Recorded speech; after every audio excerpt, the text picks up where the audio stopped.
Okay. Oscar will look at Ghostly and say, "Frog, horse, frog. Do you wanna frog, horse? Do you wanna go on top of the frog, horse?" Yeah, are you all right, mate? Frog! On top, frog! Do you hit your head? Oh my god. I will go next to Madame Sprout and just put my hands on top of the frog. Safe, very safe. Eternal Oscar right now.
Bubbles does a thing where the sides of Bubbles' mouth kind of stretch to the sides and curl downwards, like and you can sense what Bubbles is thinking, like, really? You think I'm good at this kind of stuff? I was just gonna look at him and was like, no, but I don't think I'm any better.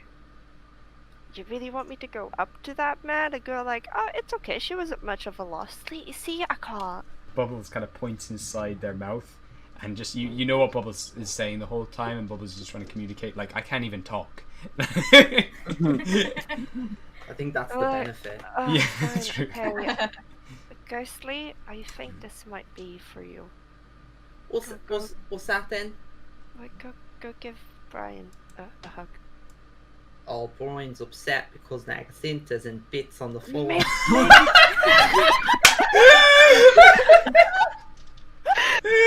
Oh my god! Oh my god.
The desktop volume. Hello, everybody. Wait, we didn't do the thing. we haven't done anything yet. It's just Okay, a celebrate good. break video. Don't worry. I was panicking. I was like, wait, we changed up the whole feng shui of our stream. All right. We got a thing going, and you stopped it. You ruined it. All right. 3, 2, 1. Let's go. Remember when we used to shout? And now we're just like, He's just gotten tired, honestly. Happy Sunday. Happy Sunday. Hello, everybody, and welcome to Happy God's Day. Happy God's Day. Oh yeah. Welcome to Into the Multiverse. For any of you who don't know what Into the Multiverse is, Into the Multiverse is a series of D&D campaigns set in the world of Gostar, but in alternate timelines or realities. And this one follows the story of the PP Rebellium. And so we'll do a quick recap of everything that's happened so far. But first we're going to go through everyone and get everyone to introduce their characters before we jump in. So, Sharis, you're playing Rael. Would you like to introduce yourself and who you're playing? Hi, I'm Sharis, and I'm playing Rael, who is a changeling paladin that follows the Oath of Glory. He's been called in to have a chat with a mysterious 7-foot lady. And it seems like some shit's gonna go down, so this is very exciting. And I'm excited to see Ev's character, so woo! Let's go! Woo! Woo! Mix some blood. Amazing. Thank you very much, Sharis. Next we have yourself, Kat, and you're playing Quill Zork here. Take it away. Hi, I'm Kat. I play Quill. She's a Thiebling bard, which is a mix of tiefling. I never actually explained what a Thiebling is to anyone who's just playing. It's a half tiefling, half goblin. So you can imagine the funk of that. She went to the College of Spirit, and she's a part-time row with a 9-foot son. Not she adopted it. She didn't make it. That would be confusing. Oh God. But yes. And she kind of lost the love of her life, so True. she's Oh fine. no, Quill. She's got that to process in this episode. Yeah. She can't have nice things. Perfect, Kat. Thank you very much. Next, we have yourself, Maggie. You're playing Oscar Magnolium. Dun dun dun dun! Boo! Hi! Hello everybody, I am Maggie Mikan and I play as Oscar Magnolium, everybody's favorite character, Furball Druid, Circle of the Dreams, and big follower of Mother Doe. He's basically the dad number 2 of the group, trying not to panic and keep his shit together. He's doing a great job. I mean, hopefully he will maintain this mood. And yeah, very excited for the session and looking forward towards the shit that our DM is going to throw at us. Woo! That's me. You mentioned me. Ooh. It's such a good play. Thank you, Maggie. That is. Thank perfect. you. And next, we've got yourself, Marissa, playing Wisteria.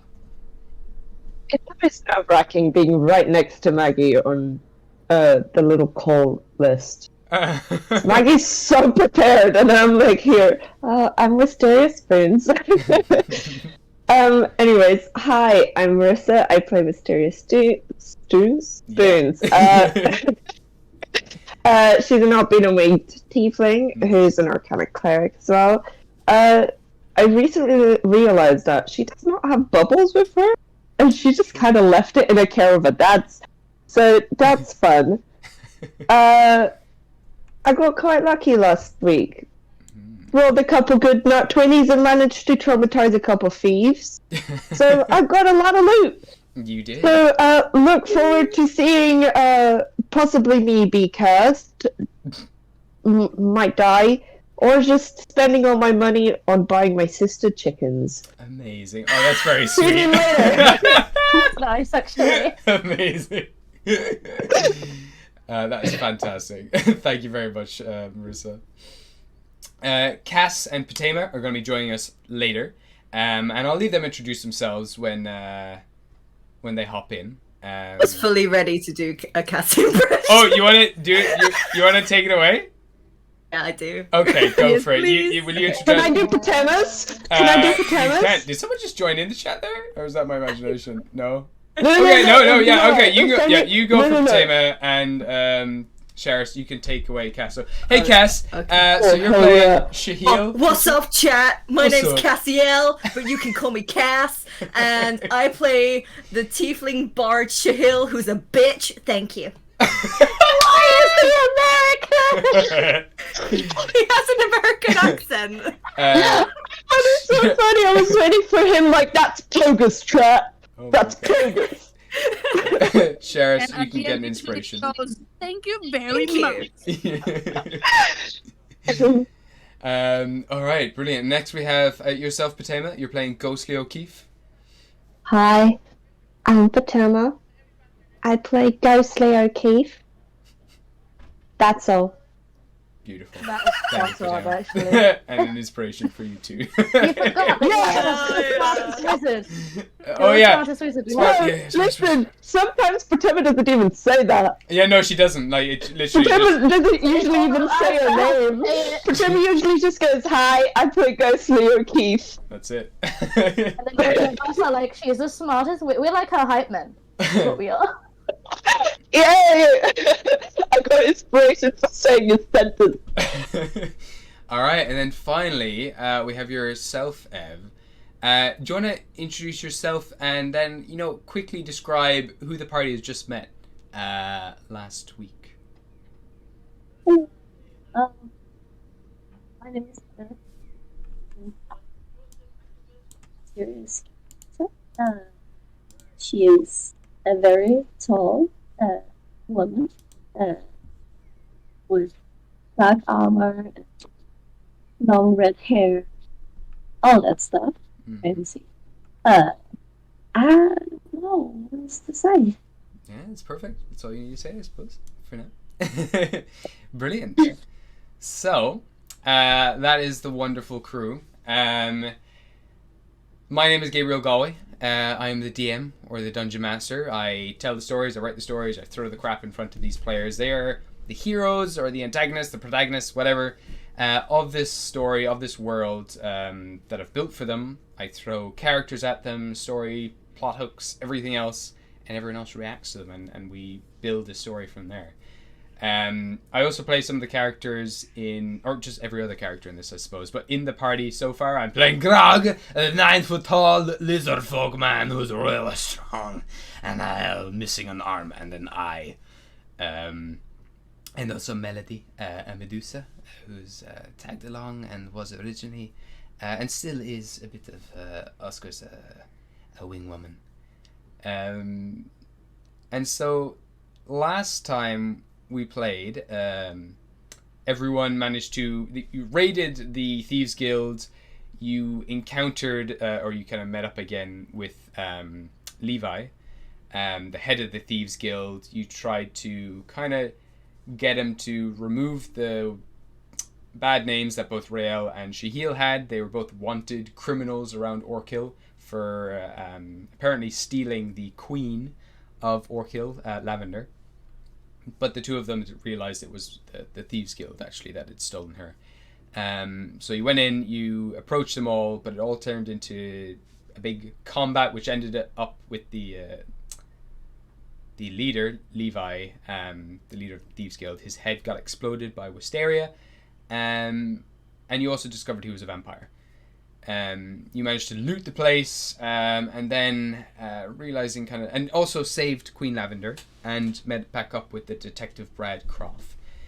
And then realizing it wasn't safe any longer in the Thieves Guild, more thieves will probably come back. Shahil managed to intimidate one of them though and tell him that you want supplies, you want carts, you want food and supplies for your trip ahead to Jotunheim when you leave Orkil, which is the reason you came here originally, was to gather supplies for that main big old quest. You went back to the inn quickly so that Brad Croft could pick up some ammunition for his gun, and also gather any of the supplies that you had left in the inn. While doing that and taking a breather, you found a letter from Trill, your Kenku friend, who had been with you for quite a while now at this stage, travelling through Chult and now the rest of Gostar together. But after almost losing Shahil, she left a letter to say that she didn't feel like she was strong enough to protect any of you, and was possibly been holding all of you back. So took off, leaving a few gifts for you all before leaving, on a journey to better herself. And then, as soon as you read that letter, you had the innkeeper knocking at your door, saying that there was a mysterious guest just next door to you who had been looking for you, Rael specifically. And so Rael, you headed into the next room to meet a 7-foot-tall lady, as I've described, with bright red hair, black armor, and a massive ass fucking sword. So this lady is now towering above Rael as he makes his way into the room. And we're going to pick up from there. Holy shit. This is great. I love it already. Alright. Okay. So, Well, who are you? What's your business? all I need to know is that you have to simply the dreamer who needs to be destroyed. You're telling me I know that very well. Oh, your point is? Of course you do. How do you know so much about me? That's another conversation, but not for now. However, you may consider yourself lucky. I'll join you for now.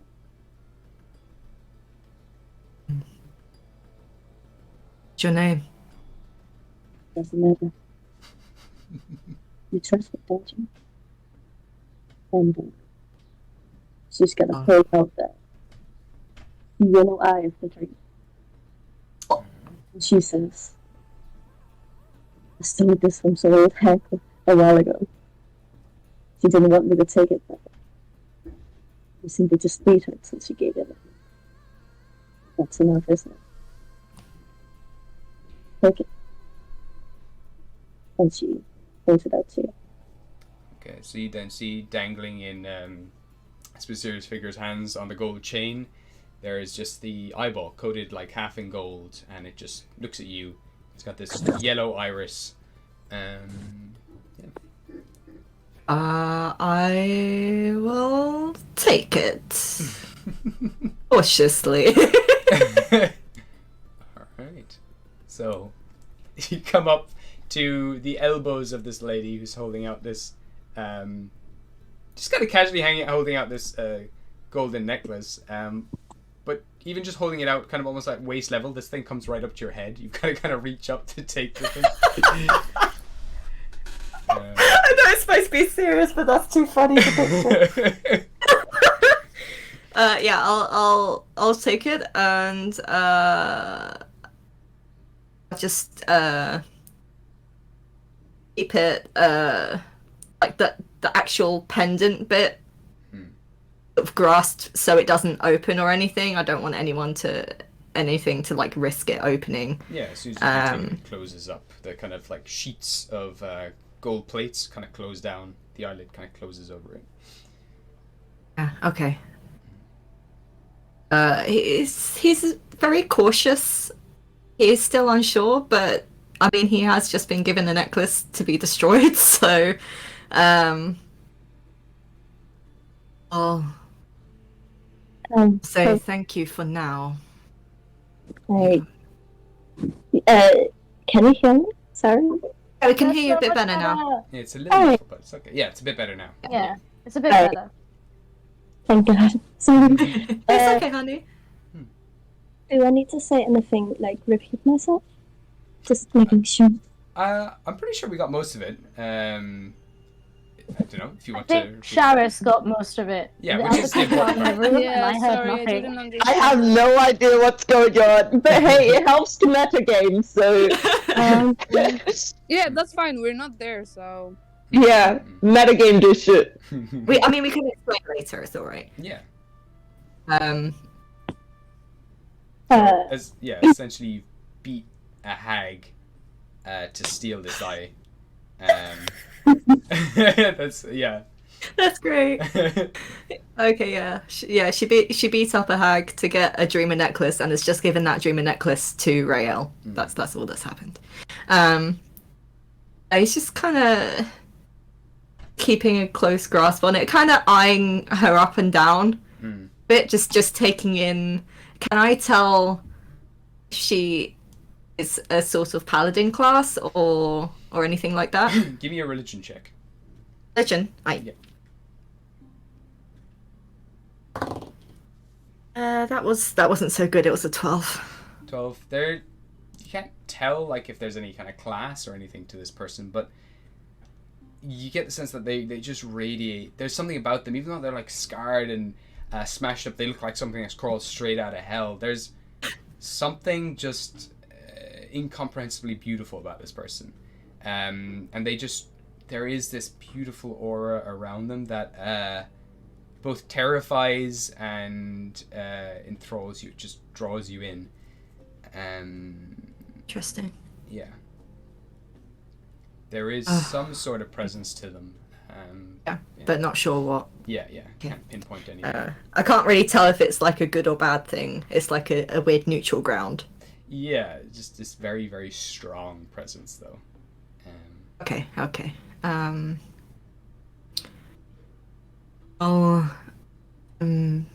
Sure we can sort out more things in the morning, but I must get back to my team, so if you will excuse me, I'll meet you downstairs in the morning. Of course. And I will leave. Okay. Mm. Alright. Is there anything else that your character wants to do, Ev, before Rael leaves, or are you happy? You're happy leaving them off? I am very much happy, thank you. Alright, This is great. So, I'll come back in. yeah, you make your way back in. Everyone's kind of just sitting around, kind of cautiously, patiently waiting. Shield looks a little pissed off, sitting on the edge of the bed. But other than that, yeah. I'm here. Oh, there you are. Yes. Yeah. So Rails made their way back in. You've heard another voice kind of muffling through the walls as Rail's been chatting to them. Rail makes her way back in. What's everyone else doing? I imagine Wisteria whilst Royale was just inside. She's like, okay guys, this is gonna be a market, you hear me? Okay, so I've got 5 pieces of artwork. Look at all this artwork. Isn't it really pretty? Look at this. And this one's got a ring. This one has colors. Can I have the code, please, Wisteria? The code goes off to you. The little one over there on that screen. Congratulations, you won the prize. Okay, now who wants my this God. dagger?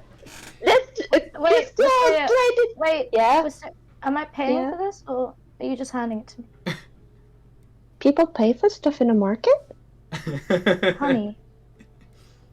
Yes. Oh no. Can I leave? Yeah, you can. Thanks. Sharing it out. I'd like to just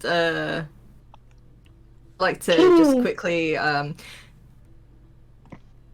of popping my head in, just giving like a everything's okay. But as soon as Shihil's leaving, he'll follow him out as well. Okay. In the meantime, Okay, cool. you're dishing out all these bits, is it, Wisteria? Yeah, basically acting like a market, but it never dawned to me that market people had people that actually you need to pay for, so I've just been stealing. That's great. That's perfect. I'd give you another inspiration if you didn't have one. God damn it! Let me see here. So, yeah, you've got a bunch of stuff that you're divvying out, and you've given the cloak and the quill. You also have the shadowy dagger. And you've taken for yourself the green pendant, right, Wisteria? I'm taking the green pendant. Cool, perfect. All right. What is left? Okay, let me get my marketer voice on. I don't know why, but allergies. Alright, so I've 2 brass gloves. Who wants brass gloves? Brass. They're very, very nice brass gloves. Breakfast. They're Brass gloves? Brass gloves. They are brass gloves, right? yeah, they are. They're They're these brass. massive brass ass brass Mhm. gauntlets. Yeah. You know what? brass They're gloves. going after you. Oh wait, Oscar can't have metal. I'm So giving you're this to going you. too high. No one can hear you. Yeah, when you're shouting, the audio kind of can't pick up on it. God damn it. Okay. Who wants Use your brass indoor gloves? voice. Indoor shouting voice. Wisteria, you're going to wake up the neighbors. We're in the middle of the night. Oh, is it? It's not actually. It's kind of in the middle of the day. Oh, Yeah. well, it's about noon. you're going to wake up our We neighbors. have no They're all neighbors. sleeping. Okay. Well, I found an amulet with frogs in it, but that one's mine, obviously. And I've got a single blue glove, and it's crystal, but I thought that should go to Royale because he only has one hand right now, And it's and it's blue. Keep up the. And then I've got some brass gloves, but you can't touch metal, so I thought they could get for Greg. Oh me? I don't Yeah. ask. Okay. I don't have So one you can hand. peanut butter stuff harder. You know me very good. Yeah, I do. Oh, I take a one brass glove, and he tries to squeeze his hand in, and eventually just and pops and kind of grows around his hand and kind of grows down his arm slightly. Ooh. Oh, I like it. Wait, I have 2. Did he take He both only of them? He only has one arm, so. Oh yeah, fuck! I keep forgetting. Why did I you will only have stick one it arm? on my stomach. Ooh. Sticks it on and falls off. Ooh. Who should I give this other glove to? Who wants the other glove? It's just one. Who punches? I don't punch. I'm gonna hand it to Melody. Oh, okay. Ooh. She takes it and places it on her hand. It kind of shrinks down to fit her hand, and also kind of goes up her wrist a little bit. Okay, I could use. For protection. Sure, I will use this. Thank you. I mean, you can just look at people and you know they become a glove, but Yes. you know, just in case someone's immune to it, or someone's wearing glasses, or they close their eyes, you can just, you know, straight in the face. Okay, I can do this. And she kind of like she looks at Grug and she brings up her fist and like taps his glove with her one. Oh, that's and so cute. all of a sudden, hold up. Oh no. Oh lord. Oh no. Oh no. Ah, shit. Here we go again. Okay. There we go. Yeah. How much so, damage? So 20-foot cube. Okay. So at that point, each creature in the area, in this room currently, and Rail and Shihil outside of the room. Actually, unfortunately, you God. gotta make this check. Fuck's Can sake. everyone make dexterity saving throws, please? As the earth itself kind of bursts and the floorboards fire up into the air, and pillars of earth also shoot up, and the ground below this floor starts erupting magma and molten rock. Oh, fuck's sake. Shahil, you get a +2 as well. You do. I just want to say that I am not being held responsible for what caused this. It's in a save. It's a dexterity saving throw. So yeah. Oh no! I think you know where this is about to Have to go. go. Okay. We're about to fail this. So let me see here. Okay. Rail, what did you get? Nat 20. Nat 20. Shit. All right. Nice. You man. And Shihil, what did you get? 22. 22. Nice. Oscar. 6. 6. Cool. Then we've got. Are you there, Potato? Actually, did I hear you come in? Yeah, I'm here. Oh, sweet. Okay. What did you get on your dexterity saving throw? 4. 4. Beautiful. Quill, what did you get? 24. 24. Oh, cool. Epic. Bitches. And Wisteria, what did you get? 9.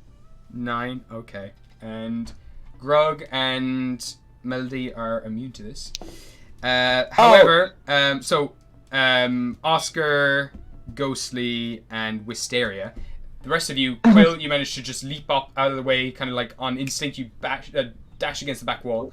Rail, you managed to grab Shihil, and the pair of you kind of shoot back a couple of feet and avoid this explosion as the walls and everything just kind of crumble downwards. And Oscar, Wisteria, and Ghostly, you kind of also plummet down onto the next floor, and you... so Oscar and Ghostly, you take 23 points of bludgeoning damage, and Wisteria, you take 19 points of bludgeoning damage. As you manage to catch yourself before you actually hit the next floor, you spread out your wings, but the hot stone does manage to clobber the three of you. 19. 19, yeah. And 22 for me. 23. 23, sorry. Yeah. Cool, thank you. I just want to announce that I have fuck me, I have 9 health. Okay.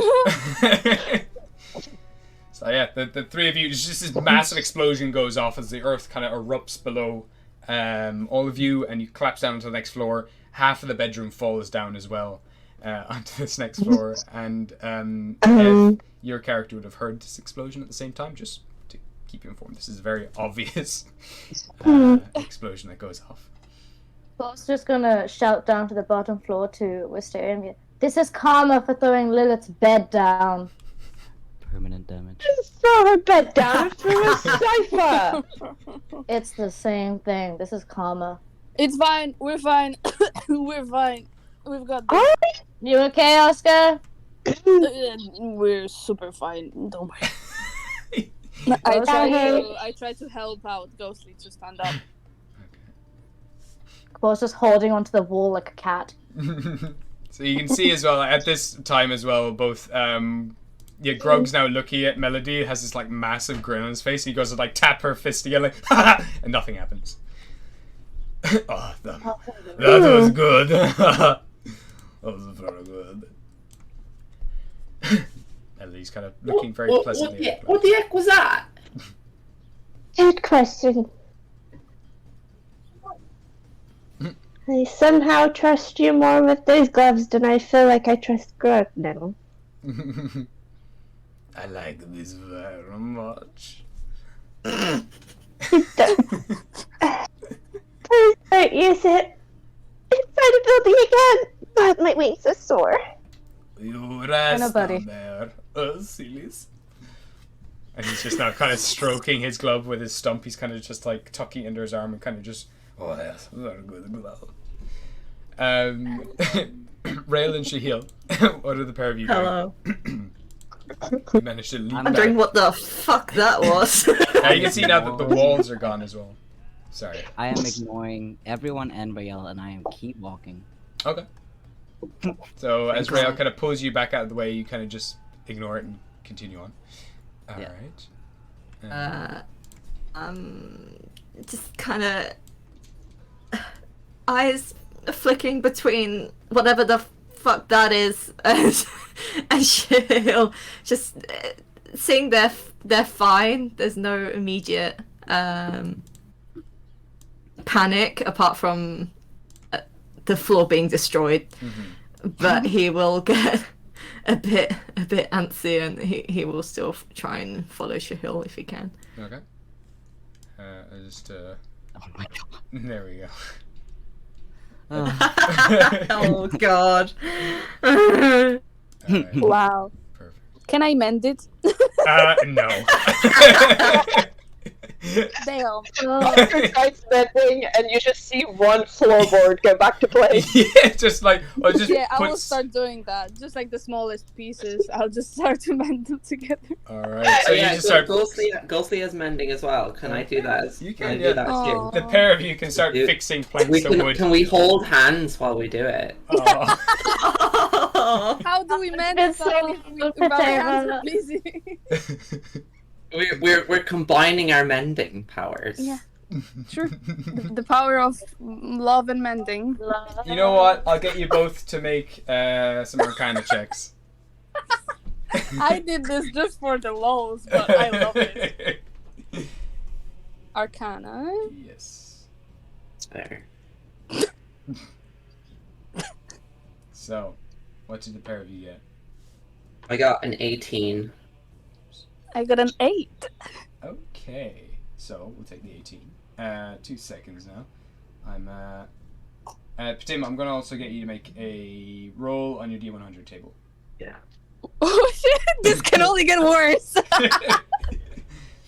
Or we could summon a unicorn. I got 17. Alrighty then. I'm just trying to open this up. Oops, wrong one. 17. Cool. So. Am I going to be a unicorn? This is very interesting. Oh no.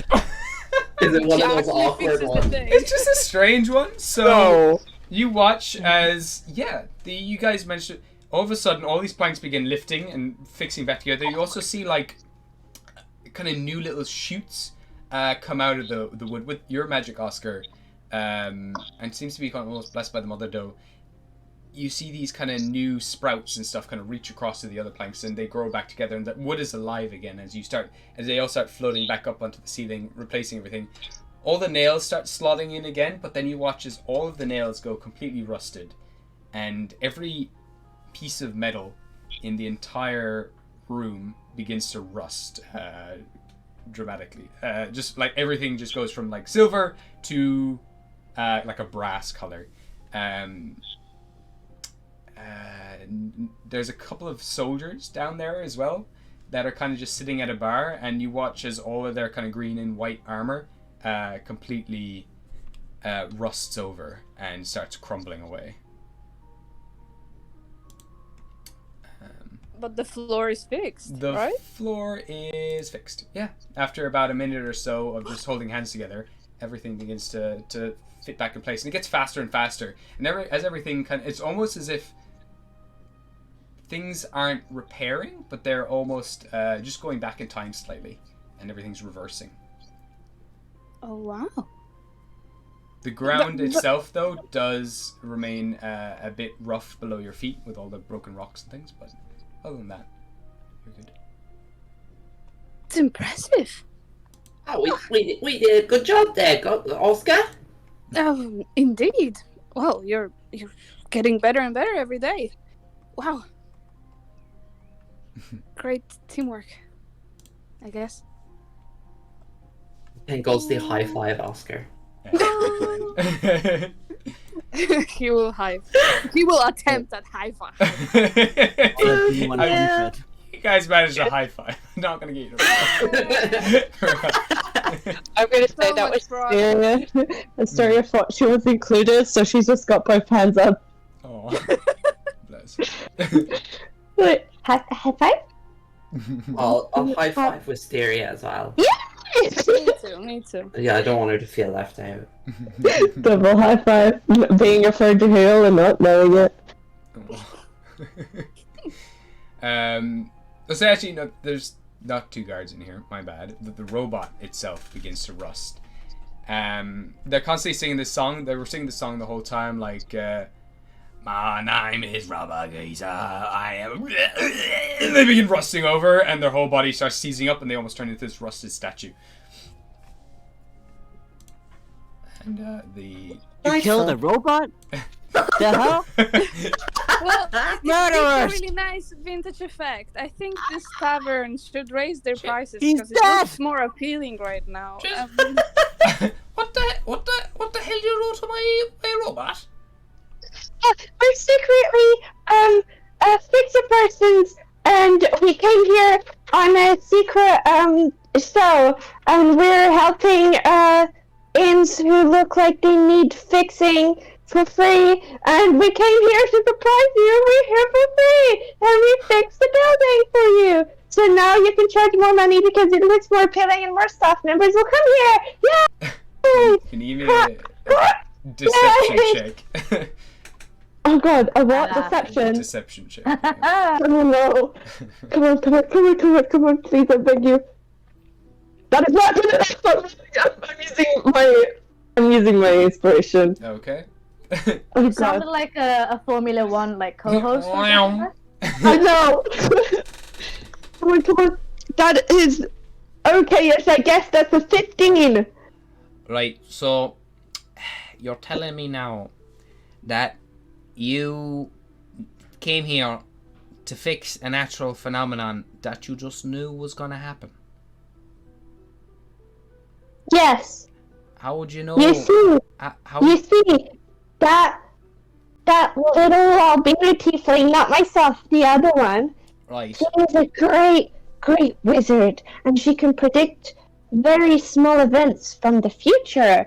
And she predicted that this inn, a town that we were passing by, was going to get hit by a natural disaster. So me, myself, and our lovely druid over here realized that, this is going to be really bad for this establishment, and as we are fixer people, we need to help. So we came over here specifically for you. Right. Now we are not asking for any charges, of course. Okay, right. Can you give me another deception check? But Well, Ghostly just looks quite proud of herself because she didn't realise she did that. Nice. go. Oh, that's a 12. 12. Should I... Right, so you managed to do that. The place looks just like it was before, but a few broken rocks on the ground. But how would you explain my rusty robot over here? I don't think that was anything to do with us. I think that just sort of happened spontaneously I'll at also the same time. I'll also get you to make a deception check for me. Yeah, That is- we that is a- Watch out for the veil, people. They're doing so well. in our defense, the rocks were just old. We're gonna get rid of them now, anyways. What We fixed the boards. What did Ghostly get there? 4. 4. It's like, listen, I'm not gonna charge you. I'm not gonna pay you anything now for fixing the building. That's great, but right. Well, I think we did that anyway. Yeah, right. I just won't charge you for the robot, but you're not getting any deals or anything like that on my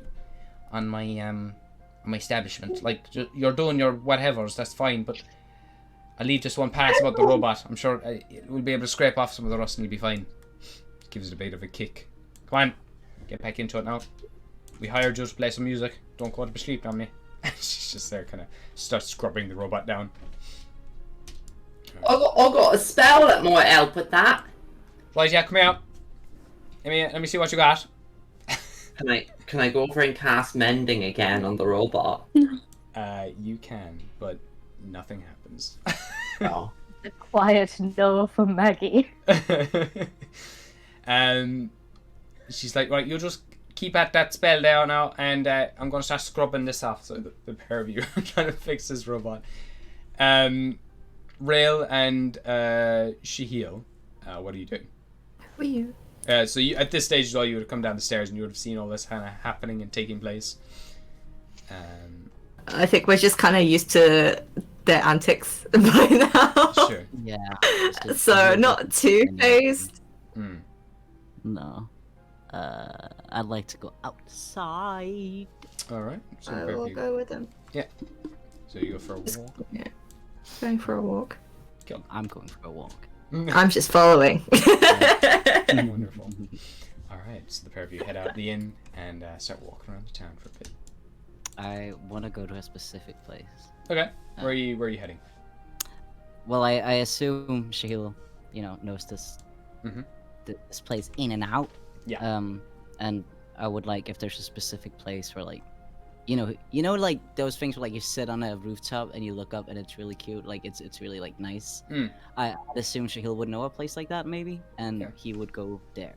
I would say there's this old clock tower in the slums. That's kind of like it's in ruins and shambles, and a lot of it's overgrown and it's kind of like hidden amongst all the buildings and stuff. But you can go down a few back alleys and eventually you can look out from this old clock tower. You don't really ever remember what it was there for. It's covered in ivy, and you managed to climb up most of the rocks. There's no stairs or anything in the center of it anymore, but you do manage to get up to the top of it. And at this time, it is about, I'd say, noon at this stage. The sun is kind of top of the... Okay, so it's... Okay. Yeah. Okay. Nice. He's gonna take out the paralyzing dagger and just hold him. He's just gonna... And I assume Rael is up with me? Yes? Yeah, he was just kind of keeping a few paces behind. He did want to try and say something, but he just thought it's just better to just let him go where he wants to go. He will sort of keep a small distance, but he is there. It's a bit curious. Shahil isn't gonna turn to look at him. He's just like, why are you following me? Well, I was worried where you might go. He'll just kind of sit down. Not really close, like, leave enough space for Jesus in between. But but he's not really giving that much eye contact either. He's just looking at him playing with the dagger a bit. Just keeping calm atmosphere. Ooh, Gabriel, permission for something. Yeah, sure. What do you Hold want? on. DM, hold on. All right, sure. He's typing. Well, we don't be. Zoomies.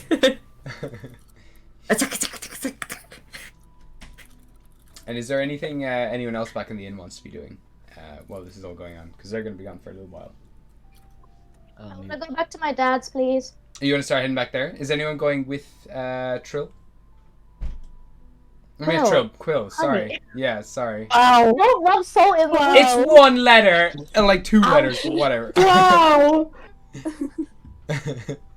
You're both So she's ill. taking the cloak and true. She's taking the cloak and the dagger, and Yeah. she's kind of gonna wrap the cloak around herself and hold it tightly, and she's gonna make her way to the dance. Okay. I She's wanna happy. go. You what's that? I wanna go back into town and sell the artworks and go back to get my bag because I got one custom made and Oh yeah. buy the things I've been trying to buy for like a week now. Yeah, absolutely. Well, like a month and a half. Yeah. So But I can do that after like Rael and Shale. Sure, we can say you're going around there to get those bits. What I'm going to get you though to do is I'm going to get you to make a persuasion check in trying to sell these pieces of art. Oh god, okay. I'm not gonna sell these. Persuasion, okay. That was 16! 16? Okay. So, going around to a few places here and there, you do eventually manage to sell off, I'm going to say 2 of them. But you don't get the full price that you think they're worth, but you do get to sell the pieces of art for... I'm going to say, yeah, you sell 2 of them. Someone buys the turquoise figurines, and they also... Well, we'll say they'll buy the 2 rings as well. You have the 2 gold bracelets left. And for those 3 pieces, I'm going to say that you get 600 gold. Damn. What? Really? Yeah. Okay, just so I sold 3 for 600. 600, that's a lot, man. It's 5,200! Okay, was there something else I wanted to sell? I think that was it. Alright. Yeah, that's it. Cool. So, let me just see what Cass has been sending here. Ayo. For you. Yeah, that's fine. So we can say there is this tree that kind of goes right up through this clock tower, and it's kind of like its branches kind of wrap around the entire building itself, and you can see it just there on one of the kind of branches that are wrapping itself around the outside of the clock tower, or the inside of the clock tower, I should say. Sheila's gonna go closer to that branch, and just kind of look at what's on it. Just reminiscing of the past. There's 2 drawings. There's one of a tiefling without horns. He just looks like a human, and then there's one of a little raven, or crow. I can't remember what the fuck she was. But it's pretty clear that it's Trill and Shahil. And Sheila's just gonna look at it for a moment, and then he carves out cows. But no, wait. He destroys the Trill drawing. Okay. And he's still just silent, just not looking at Rael, but like there's a tension, for sure. Okay. He's just kind of just observing very quietly. Not really moving from his spot, but he will see that he has carved out that drawing or scratched over it. I'm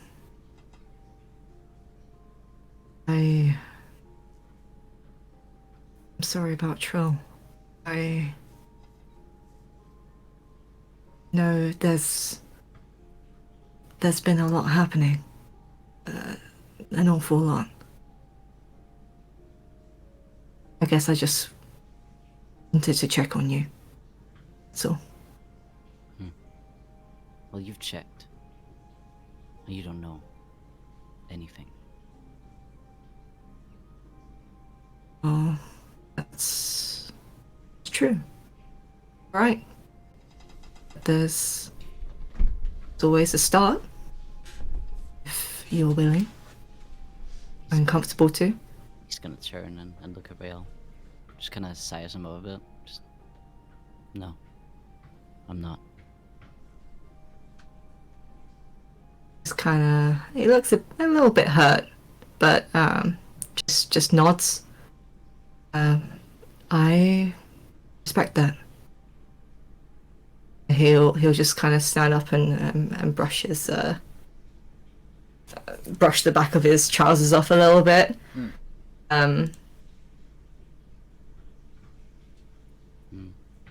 Sheila's just not looking at him. He's not really sure what to do because he's not good at this kind of situation. My poor Rael. He's trying. He's really trying.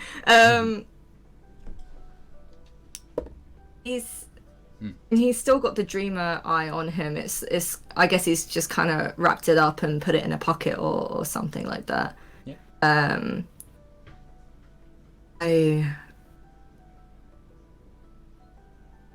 just wanted to let you know as well that there's been another necklace found. I just wanted to make sure that you are comfortable with me drawing it. I don't want to cause you any. I know last time he's just kind of fumbling over his words a bit. Just do whatever you want.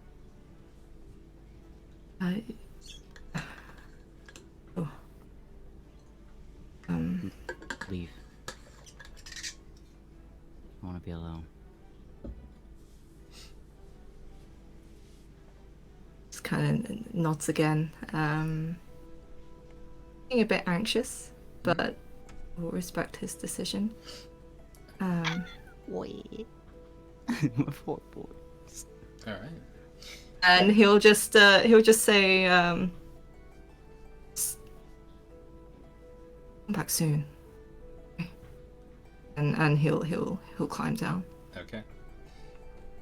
Thank you. So, start making your way back. I'm going to get you to make a stealth check on your way back, Rael, because you're still being looked out for.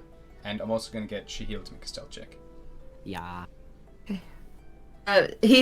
Rael would be too far for Shahil to have a +2, would he? Or not really? Yeah, I'm just going to get you to make him... It's only for saving throws, I think, that ability. Oh yeah, it is only saving for us, sorry. So... It's fine. Yeah. I have a +6. So we both get. Wow, okay. Oh god. I got a 12. 12, okay. And Yeah. what did Shahil get? You're getting an natural one, dude. Oh god. Okay, so Rael, you make your way back. You make your way back to the inn, no problem. Listen, Shahil is emotional. He doesn't have time to be stealthy. Shahil, as you are Oh, no. up in the clock tower, Rael's gone at this stage for quite a while. Yeah. You start to hear the voices of a couple of guards calling up to you. They're like, Yeah. "Oi! Horned one! Get down here!" Sorry. He's just gonna... And... "We have a warrant for your arrest." Yeah, he's gonna take out his crossbow. Okay. Oh god. Sure. I don't want to. But he wants to. They have 2 point. One of them is like he's got his sword drawn and he's kind of pointing up to you. The other one has his crossbow drawn already, pointing at you. Yeah. You're still pulling out your crossbow? I don't want to, but Shahil is. No, that's yes. fair. No, okay. Yeah, it's great. I hate this fucking boy. You're just making me anxious constantly. I fucking hate it. Yeah, Shahil's gonna die. Stop! No, that's not. No, I'm too. Nobody's no. killing him. Nobody knows. All right. So as soon as you draw the crossbow, one of them's gonna make an attack on you. Yeah. Great. Sorry. Fuck, no, it's so fine, dude. It's fine. You did leave the place while people are still looking for you. I didn't do that. We split up. We think it's fine and it never fucking works. All right. So for this crossbow, it's a 14 to hit. Does that hit? No. No. Okay. So this one like lodges itself right in the tree, right over the and it hits the drawing of you right beside the bird. You can make an attack roll on one of them if you want. Yes. All right. Sir. Give me an attack I'd like to do that. Can I? What is my feat again? Hold on. You can shoot people. You don't like. Sharpshooter. Yeah, so Yeah. people don't get like any protection from cover or anything from you, and you can shoot like up to 300 feet. You don't have a disadvantage on those, and I think that's. There was a thing with extra damage, no? I'm just double checking. Yeah. So feet. I need all the help I can get. So you got sharpshooter. Oh yeah, if you want, you can -5 from your attack, and you can get a +10 to the damage roll. Okay, I'll do that. All right. So, so the thing is just a straight 20 with. What do you typically roll for your attack bonus with the crossbow? Yeah, well, shit, I can't remember. That's why I'm asking. What's your dexterity plus your proficiency +1? Okay, my dex plus my proficiency +1. Yeah. Yeah. Yeah. So what is that altogether? That is 7. 7. So you just add 2 to the dice roll. Okay. Okay. Yeah. Oh, hell yeah! That's a 19. 19 just hits. As you fire this off, roll me the damage, please. Yeah. And I add You're adding your dexterity +1 to this, +10. my dex +1. +10. Yeah.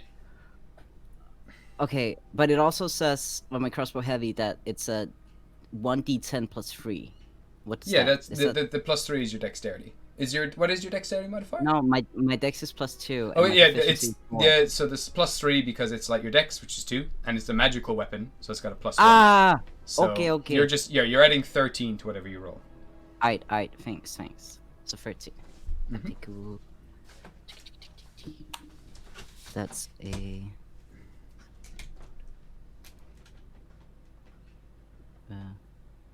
Wait, hold on. 10, 15, 16, 17, 18. Alright. That's not a lot. It is a lot. No, it's not, given that they probably have a lot of out there guards. Yeah, true. So you said 18, was it? Yeah. Okay. Alright.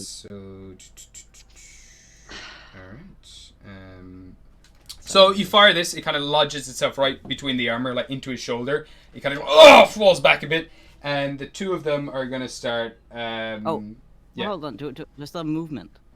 You do have movement, yeah. Can I try and disengage? Well, you're up in the tower. You're about 10, 15 foot up in the tower. You start running away. You can try to run away from him. Yeah, I want to do that. So, because you've taken your action to hit someone, you can't make a stealth check yet, but you can start dashing away from them. So you can head off. Give me either athletics or acrobatics check for getting down from the tower. Athletics or acrobatics? It's gonna be acrobatics. Please. That's a 18. 18. Okay, so you managed to leap out from the tower. You fire one of the bolts. You jump down, like hit off, kind of roll across one of these kind of lower roofs, slide off and down into another alleyway. As soon as you do that, you hear a whistle blowing behind you, alerting more guards in the area. And you start dashing through some alleyways, and we're going to get back to you soon. Epic. All right. Back at the inn, Quill, you're heading off to your dad's. Is anyone going with Quill?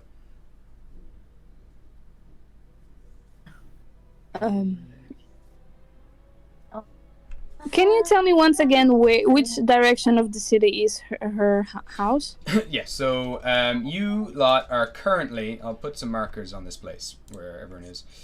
Yes, please. Sure. So the inn that you're in, the Misty Inn, let's just shrink that down, it's fine. Misty Inn is here. That's the Misty Inn. Okay. Quill's dad will use green. Quill's dad is here. And is there anything else that you want to know? Where anywhere else is? Where was the magical shop? Magical shop is, we'll use purple for the magical shop. Magical shop is here.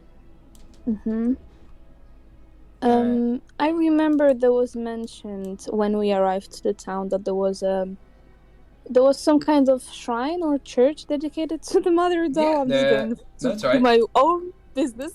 Yeah, so Mother Doe's shrine is here in this park. I'll use brown for the bullet dough. But the dough shrine is there. Thank you. No worries. I guess I would say that, yeah, I kind of want to go there, since we Okay. have the chance. Everybody's doing their own There business. is, I'm yeah. just kind of, like, I'm not going to sit here and wait for everybody to be back in one place, Perfect. If we're going to go into battle, I need, emotional support from my deity. Makes sense. All right, so Oscar will bring you. You make your Sorry, way through the Gabe, town. for What splitting the did we party. do with Not at all. Lavender? Is she still with us? With who? Lavender. Lavender is just in your room currently. Yeah, she was. Oh, brought up. she's with us. Are we all just fucking leaving her? What's that? Are we all just leaving her? Yeah, I guess so. Oh my god. Yeah, Claude should do shit. She's gone. Anyway. Oh my god. Okay. Wait, no, that's not safe. I didn't realize that. Grug's gonna go with you. Melody's gonna look after whatchamacallit, the queen. Okay, Um, that's fine then. Wisteria, you're looking around. You're searching for things. You pick up your bag. It was a bag of holding, was it, or it was just a regular bag? I believe it was just a regular bag that was customized to fit my wings. Oh yeah. Okay, perfect. Yeah, absolutely. So you have that. So bro, I think you paid for all this already, didn't you? Yes, I believe Yeah. so. And you wanted to pick up incense and things like that. Yes. Yeah. And did you pay for that already, or no? You haven't paid. You haven't bought that. No, yet, so. I haven't bought anything because they ended up just absolutely getting sidetracked. Yeah, as you're kind of looking around and you're looking for a place like this, there is the magical shop that you went before, but another place you could buy it is possibly the Temple of the Mother Dough, if you want to head there. Oh, cool. They would be able to sell you some magical incense and things like that, which they use for their own prayers. And things. Look at that. That's exactly also what I'm looking for. Okay. I mean, would she give me bat fur? Would you? What are you looking for? I need bat fur. Bat fur. Bat fur might be a bit trickier. You can probably find everywhere you're kind of looking for something weird like that. There's either you could try to hunt down. Oh, we could go see Corgi for yeah, the exactly. bat fur. Corgi would definitely have some bat fur. And I need to go see him anyway because he's to bring me to Carl's farm. True. Corgi would definitely have some bat fur. Okay, I'll go to the Mother Dough first and get the incense and stuff that I need for a familiar. All right. Okay. So you can pick up that. You can. We can say that you kind of cross paths briefly with Oscar as Oscar's making their way to the kind of temple, and because you headed out first, or you picked up your bag and everything. However much you want to spend on getting incense, you can. It's up to yourself. How much you want to. I'm just getting 20 gold pieces worth. Okay, so 2 kind of uses. Okay, perfect. Yeah. So they managed to wrap it all up for you. In this temple itself, it's kind of it's built into a big old tree that's kind of growing all around the place, and there's stained glass windows throughout the entire tree, and it's this big long spiraling building, and they seem to have carved into and added planks and other bits, but the main structure is built off of this. And inside, someone just subscribed to us. Thank you, Tough Bunny. Thank you. What a lackluster reaction day. Pop so much for subscribing! Well, see, that's never want to distract from the Grog story. handles all the energy because he goes. Ah, He does. It's amazing. It's so funny. I just realized the name is Tough Bunny, and all I can think of is I'm a tough baby. I can dislike it, man. Has anyone seen Adventure Time? I have. Oh, look, Tough Bunny's very upset because they distracted us. Ah, it's fine. Ban! So, going back into... Okay, Temple of the Mother Dough. Sorry. Big built in a tree. In built into the tree, there is then this pig woman inside. Pig woman? A pig woman inside. Pig? Yes, pig. Like oink oink. Oink oink pig. She's like kind of like a dark pink color. A very large woman who has moss growing up all the back of her neck and into her head. She has no hair really. There's a few kind of hairs, but it goes all the way up her back and up over the top of her head. Her eyes are glazed over. She seems to be blind. And she has this massive wooden staff that she carries, covered in ivy. Her clothes themselves are very basic. They're kind of made out of like what's the same material as like potato sacks, balls. Potato Burlap. sacks. Yeah. Burlap. Thank you. It's like a burlap kind of gowns, which are also covered in like a thin layer of moss. And she as you come to the door, we'll say Oscar and yourself manage to get to the temple, and she says, "Hello there, children. Welcome to her mother Doe's temple." Hello. My pleasure of making your acquaintance. We've come from far away. This is my first time visiting a temple of the Mother Doe. This is exciting. This is very nice to meet you. My name is Oscar. Oscar Magnolium. My pleasure. You see that And she I gives shake like her hand. she doesn't see your hand, but she does kind of look up and she starts to give like 3 big sniffs, like A furball. I just kind of sniff myself very quickly. Indeed. Welcome to the temple. It's a pleasure to have you here. Of course, I'm very excited. So hold on, we are inside of this. you're kind of just at the door. She's kind of come out, We're at the door. and she kind of opens the door and she kind of gestures for you guys to come in. She's like, Come in, come in, come in. Oh, yeah, let's go, Wisteria. Would you like any tea or anything like that? No. We have a few bits of elven cake left over. It's lovely. It tastes. Elven cake? Yeah. Just got a few samples. Would you like a sliver? I would love a sliver. I'll get some of that now. And she kind of Same for me.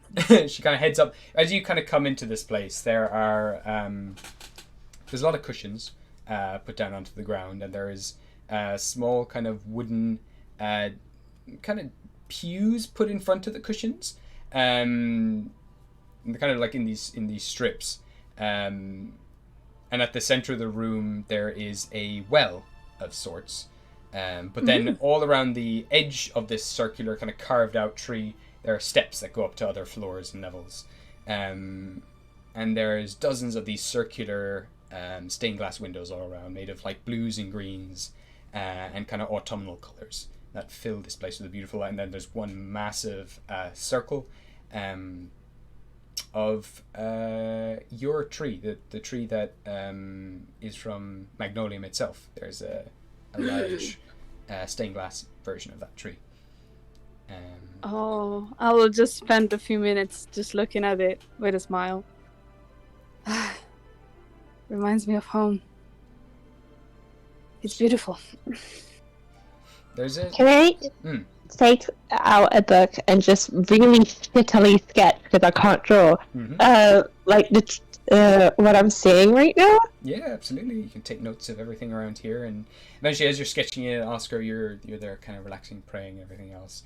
Eventually, the pink woman comes back down. She's like, I apologize. I haven't given my name at all. My name is Celeste. Oh, my pleasure. Pleasure to meet you.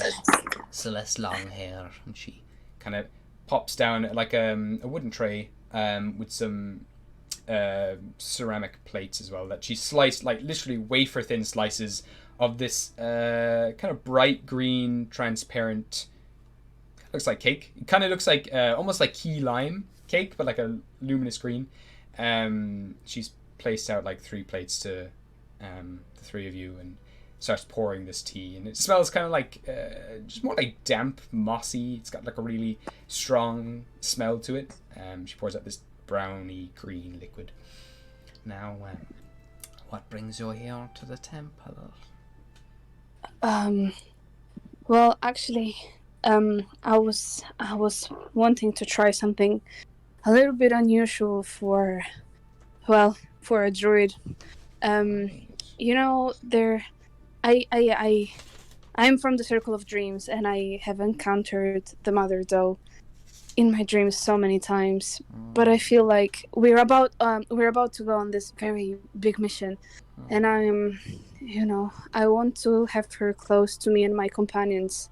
I was wondering if you guys had any kind of I don't know, medallions or symbols that I could give to my family and to my team, so she can protect us on this travel. Also, I was looking for some holy water from the mother, though.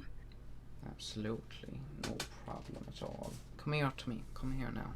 Follow me over here. And she kind of takes your massive furry mitt and she starts guiding you over. She's really hunched over. She's about, imagine if she's kind of straightened out, she'd be maybe like 5.5 foot, but she's like really hunched over. She's an older lady. She's about 4.5 foot. She's about half the size of you.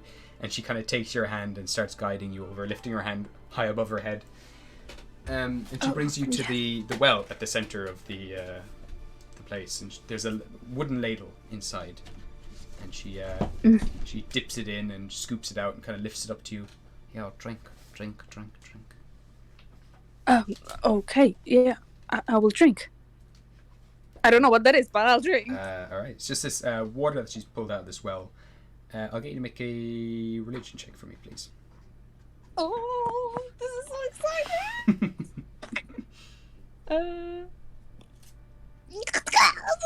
Religion, where is it? That's 11. 11, okay. So you feel it's cool, it's cold, and it runs back through your whole body. You feel the water almost kind of spreading out, this coolness spreading out through your entire body. And it calms you, it relaxes you. And she's there kind of fumbling around as well, like in this wooden box as well, taking out these dark wooden discs that look like giant coins almost. She's like, that's 1, 2, 3, 4. Was it 7 of you? I think so. I don't remember. I can't remember either. It's 9. I think it was 9. 9. I think it's 9. 9, right? I think it's 9. That sounds better. Okay, and she counts out these wooden coins. Right, here, come here now, and she kind of places a stack of these coins in your hand. These should do the job now. Be careful now. They only have one use where you can call for her help. I don't know if they'll always work, but often they've worked for me when I'm in a tight spot. You just hold on to this, and as she hands each one of these to you, they have these deers kind of carved into them, and all this plant life carved into each one, and they are just like a wooden token. Of the that's mother beautiful. Now, look after those for yourself, and yourself, Wisteria. How can I help you? You know my name? I know your name, yes. Whoa. I don't know yours though. I feel a little rude. What's your name? Sure, I said it to you already. My name's Celeste. Oh. Oops. Marissa did not realize she said her name. That's okay. It works. How do you know my name? She told me. She kind of taps to the coins with her hands, like pats them while they're sitting in Oscar's hand. She told me. I just smile, super excited.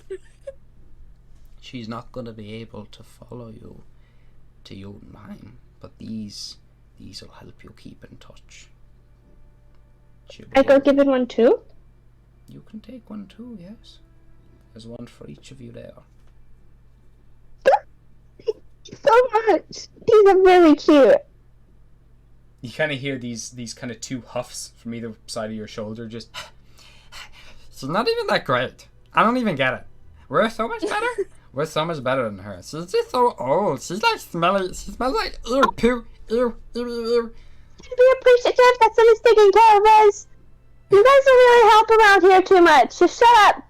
Go back to your little hole. They kind of roll over and fly off and disappear. Wisteria, who are you talking to? Oh, my little deities. Who else? That's true. Yeah, that makes sense. Indeed. Well, Celeste, thank you very much. Would it be okay if I refilled like my vial with some of the water for the way? Not at all. It's all yours. Help yourself to as much as you need. What? Sorry, I didn't get it. Help yourself to as much as you need. Thank you very much. So I'll grab one of the vials that I have in my inventory, and I'll fill it with Holy Mother the water. You got it. Yeah, thank you. No problem at all. Now, yourself, Wisteria. Yes? You want some. What do you need? I wanted to get some incense so I could have some my familiar, but to be honest, I follow very small little deities and I love them and they're really sweet sometimes, but You feel your hair getting yanked for a second. ow! They're not happy about that. I'm sorry. Because they're I don't think they have as many followers, and I guess I wanted to ask if I could pray a little for Mother Doe because I have something that I want to pray for. If that's okay. Of course, you can. That's not okay. Then I can. Okay, that's great then. I'm definitely gonna pray. Okay, I'm gonna go to like the corner and just scooch and like go my my. Sorry, go on. No, I couldn't hear some of that because you're just a little muffled. God damn it. Same here. Sorry. Can you hear me better now? Yeah. Okay. Okay, that's great. Okay, so she's gonna like sit in a little corner, or just sitting like on her legs, kneeling down, and it's gonna like cover herself with her wings because she's embarrassed. Mm-hmm. It's gonna put like her hands together, and then like, I don't know. I don't really know how to do this. But hey, I think we've met. I believe we have. Yeah. If you were there before, so I mean, you're probably not a full deer, but yeah. It doesn't matter. I hope you're well. I just wanted to ask you if it was possible to like, watch over my halfling. I haven't really seen them in a while, and I don't think they really know where I am. So it's just... Oh. They are, so I guess keep an eye or watch or whatever. Yeah. They do not believe in you, though. So, like, they, maybe don't make an appearance. They will definitely shoo you away. But I don't really know how to do this, so, thank you, and, I guess, buy a chicken! Bye! Alright, I'll get you to make a religion check for me, please, while you're doing this. Okay. What D20 do I want to use? All of them are cursed today. Okay. Natural 20! What the fuck? So I got a natural 20! Beautiful. So as you're there kind of praying away, you kind of get this kind of cool sensation over you, and you kind of feel like a breeze ruffling your feathers and tussling your hair a little bit. And as you kind of open your eyes, you're standing back at Rumble Range, and you can feel like the strong winds that are there from like the storms that cross over from the Thunder Plains. And you're watching as a few individuals are making their way back into the town, and the townsfolk are all coming out to meet them all. And they fall into the arms of some of their loved ones and their family, and you see your family as well coming in too and listening in. And that these individuals who've made their way back to Rumble Range just start talking about, ooh, someone else subscribed. Or we got a raid! No, we got raided. Oh, That's we got amazing. raided. Sick. Yeah. And also the Mr. and Wah. Yeah, Mr. Wah. Thank you very much. Thank you. Thank you! Oh, and another one. Wow. Hello. The Baronade. There we go. The Baron. Thank you very much. So, as you're watching all of this, you're watching your family engage with these individuals who've just returned to town, and they start to explain how this group of people managed to save them from Lilith's Tower, and that they'd been missing for a long time, and they were apologizing how they'd been away for so long, they all disappeared. But then one day they just woke up, and your name is mentioned a few times, that they think they saw you, but they weren't sure. Like, obviously, you're a very distinct character, but they only saw you kind of like dashing around the place. As soon as they tried to reach out and talk to you while you were up on, like, you were spinning around and checking on people while they were all in the walls of Lilith's Tower, kind of coming out of the vines. They went to they were still in a bit of a daze, but they saw you zipping around in the darkness, checking on people. And you watch as, like, your parents' faces just have these big, proud smiles. And they kind of nod and they relax, knowing that you're okay. And doing good things. I'm not crying! And as you slowly open your eyes again, your eyes kind of fall heavy a little bit, and you blink a few times and you're back in the church. As if you were swept up by a breeze and just blown back here.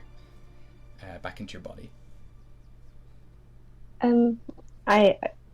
I can guarantee that Mysteria is just like kind of just flabbergasted and she's got a couple tears coming down, but doesn't really like realize what just happened, I guess. And she's just like just stands up, looks at Oscar with like full blown tears coming down. It's just like, yeah, that was great. Go. Why are you crying? Well, I mean, I am very happy to be here, but I mean, I'm not crying. But hold on, I'm pretty sure I have a tissue. Let me look in my pockets. And I will try to dry your tears with like my scarf that I have tied around my waist or something, because I cannot find any tissues. It's fine. It's fine. Are they happy? I'm crying. Oh, it's crying. Okay. I'm not crying. I'm going to hug her. It's fine. Everything is fine. I'm so sorry, Celeste. I don't know what's happening. It's fine. And she's there kind of as well, like wrapping up in some burlap sack. She's kind of put together a small little package of incense and the light that she's now handing to you. It's like, now we only have a little bit of this left, and we're trying to bring some more in from some other temples around the place, but I can give you what I have. We have a bit of a donation box if you do want to give any money towards the Absolutely. I was just thinking about that. Yes, I am going to tip tip. I don't know how much is appropriate, but since this is my deity, I'm going to tip like 20 gold pieces. Okay. I'm gonna tip 50 gold pieces. Okay. So well, now I feel bad about it. You can see her, she's starting to panic a little bit as well with seeing all this money go into the wooden box. She's like, oh no, we can't. Oh, right. No, it's okay. You did a lot for us. That's okay. You protect us. It's fine. Right. There. And as I'm hugging her, I'm going to start heading outside. So you're just carrying me like a sack of potatoes. All right, so you managed to head out of there. You've got your bits. We're going to go now to Quill. We're going to hop over to you as you make your way with Grug back to your dad's house. Because I know there's a lot of characters. See, there's so many, but no one's sticking together, so that's fine. We chillin'. Okay. It's fine. Cool. Yeah, man. Shahil's gonna go to jail. Hell yeah, bust me out, queen. We will. All right, Well, at the very least. So Quill and Grog, you managed to make your way to your old house again. And you head down into the basement, and you see the two frogs just kind of chill on the steps. They kind of just give you like they kind of nod their heads up as you pass by them, just kind of like what's up? We're just chilling here on the steps. Oh, that's where they are. I thought they were with Zavion. Oh, did you send them to Zavion to be looked after? I thought he brought them to you. I think he brought them to you. He did. brought I them brought back. them with him. Yeah. I think It's been a while. about that. All of our stuff, and Yeah. they just kind of stayed there, didn't they? Yeah, you've just left. Oh, cool. Yeah. So, Yes. Sorry, I thought I was muted. that's all right. So again, you come back to the familiar scent of kind of like just old clothes and dust and a bit of mold in here. But also there's a smell of your dad still in this place. It's kind of like this cologne is kind of mixed into all of this. And Gro's kind of looking around. Is there anything here that you wanted? It's silent at the moment. You can't currently hear anyone.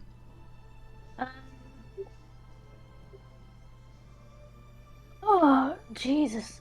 I don't know what to do. There's so many notifications. I am so sorry. What the fuck, guys? Madam Sprout is pregnant, so we're excited. She's right. No, leave it there. Leave it there. Anyway, I was actually really happy there for a second. Pearl is going to go to just her dad's room. If Greg wants to come too, but I don't think there's a lot of space to cuddle on the bed. But she's just kind of like tuck herself in with the cloak. Sure.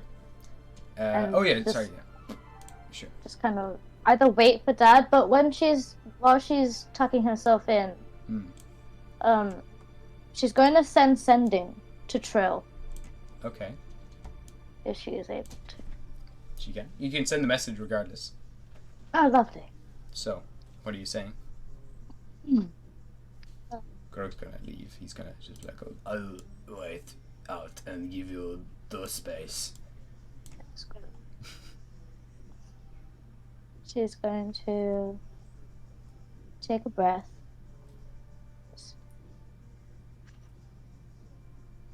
Hi, Trill. Be safe, please. I really miss you. It's only been a couple. You're kind of cutting in and out there a little bit, Cat. Hi. Hello. We can hear you. I heard. Okay, so she said, we miss you. Trill. Mm. Yeah, be safe, Mhm. please. Mm. Wherever you are.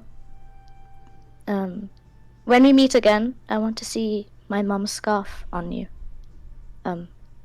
Yeah. How many words around was that? 4 I tried to left. write it, but then I kind of changed I it. think you have 4 left, roughly. I think you said you missed you as well, so that'll be it. Yeah, As just miss you. you feel it. Bye. And it cuts off at bye. Yeah. And there's a pause for a while. Does Trill reply to any of this? Hold on, just fixing her shit.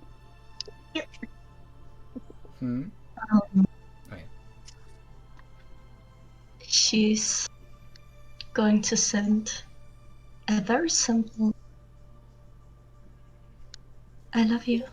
And nothing more. Alright. Oh my god! What just happened? Lesbian! Oh no! When Quill gets that reply, she's going to do the exact noises I just did. It's like this quiet whimper of. Alright. So, is there anything else that Quill does while she's here? Or that's it? Just wait for Dad in tears. Like, she's happy, but also really fucking sad at the same time. This stage, well, as soon as you make that kind of noise, Grog is going to burst in, just like, oh my god, what is happening? You're losing a hand again.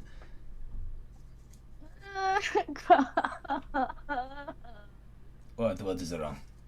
I need a hug, please. Oh, okay. And he kind of sits on the bed. The bed kind of sinks down. He kind of pulls you in with his gauntleted hand, and just, his body's like just made of iron essentially. As he pulls you in, there's no kind of give or anything like that. It's just a solid mass. But he pulls you in and he hugs you with what he has. It's okay. You are doing good. You are just doing good. Thank you, Grog. I miss Trill.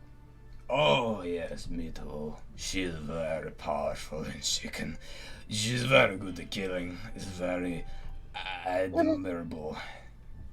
I know, right? She was... Yeah. I like all of her knives. They're good. I wish I had that many knives, but I only have one hand, so... Well, you have a trident. No, that's your trident. You have that. It's our trident. Our... Oh, I like this. Okay. And he kind of just ruffles your hair. You are fine. You will be okay. And you will probably see her again because birds always come back. They go away and then they fly home again. She's gonna burst into tears again. Go Oh on! no! He's gonna put his hand up to your eyes, like just over your face, like trying to hold in your tears. No, stop! Stop! Turn off! I can't see. Go take your face. No, stop crying. I'm trying to fix you. Okay. Oh, I'm fine. You can take off your hand. I think you're covering my nose at this point. I don't need to breathe, but this is scary. Okay, sure. Surprise! Just like a peekaboo. I got. Hello. It's pretty crazy. I can't find your dad anywhere, by the way. I'll be safe. I just used. It's probably fine. You're using sending? I no. Oh. Can I use sending more than once a day? It costs a spell slot, but you can if you have the spell slots for it. Oh yeah, I need to get rid of that then.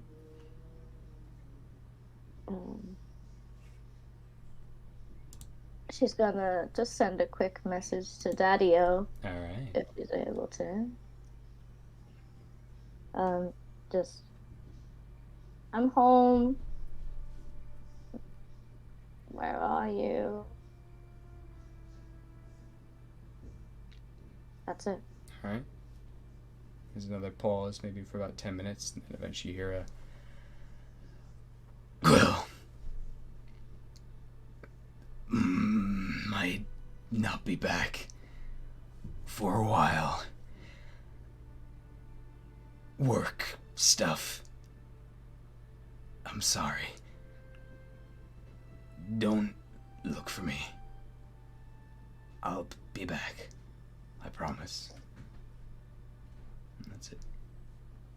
What is with all of Krill's loved ones leaving her the time beat? Sorry. It's okay. Welcome to the fucking club, bitch!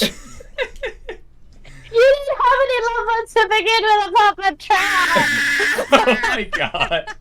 Oh my god. Quill, I'll give you an inspiration though as well.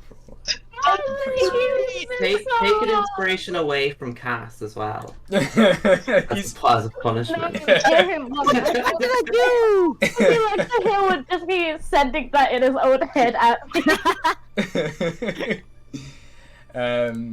Alright, so is there anything else that Quill would like to do here in her dad's, or is that everything?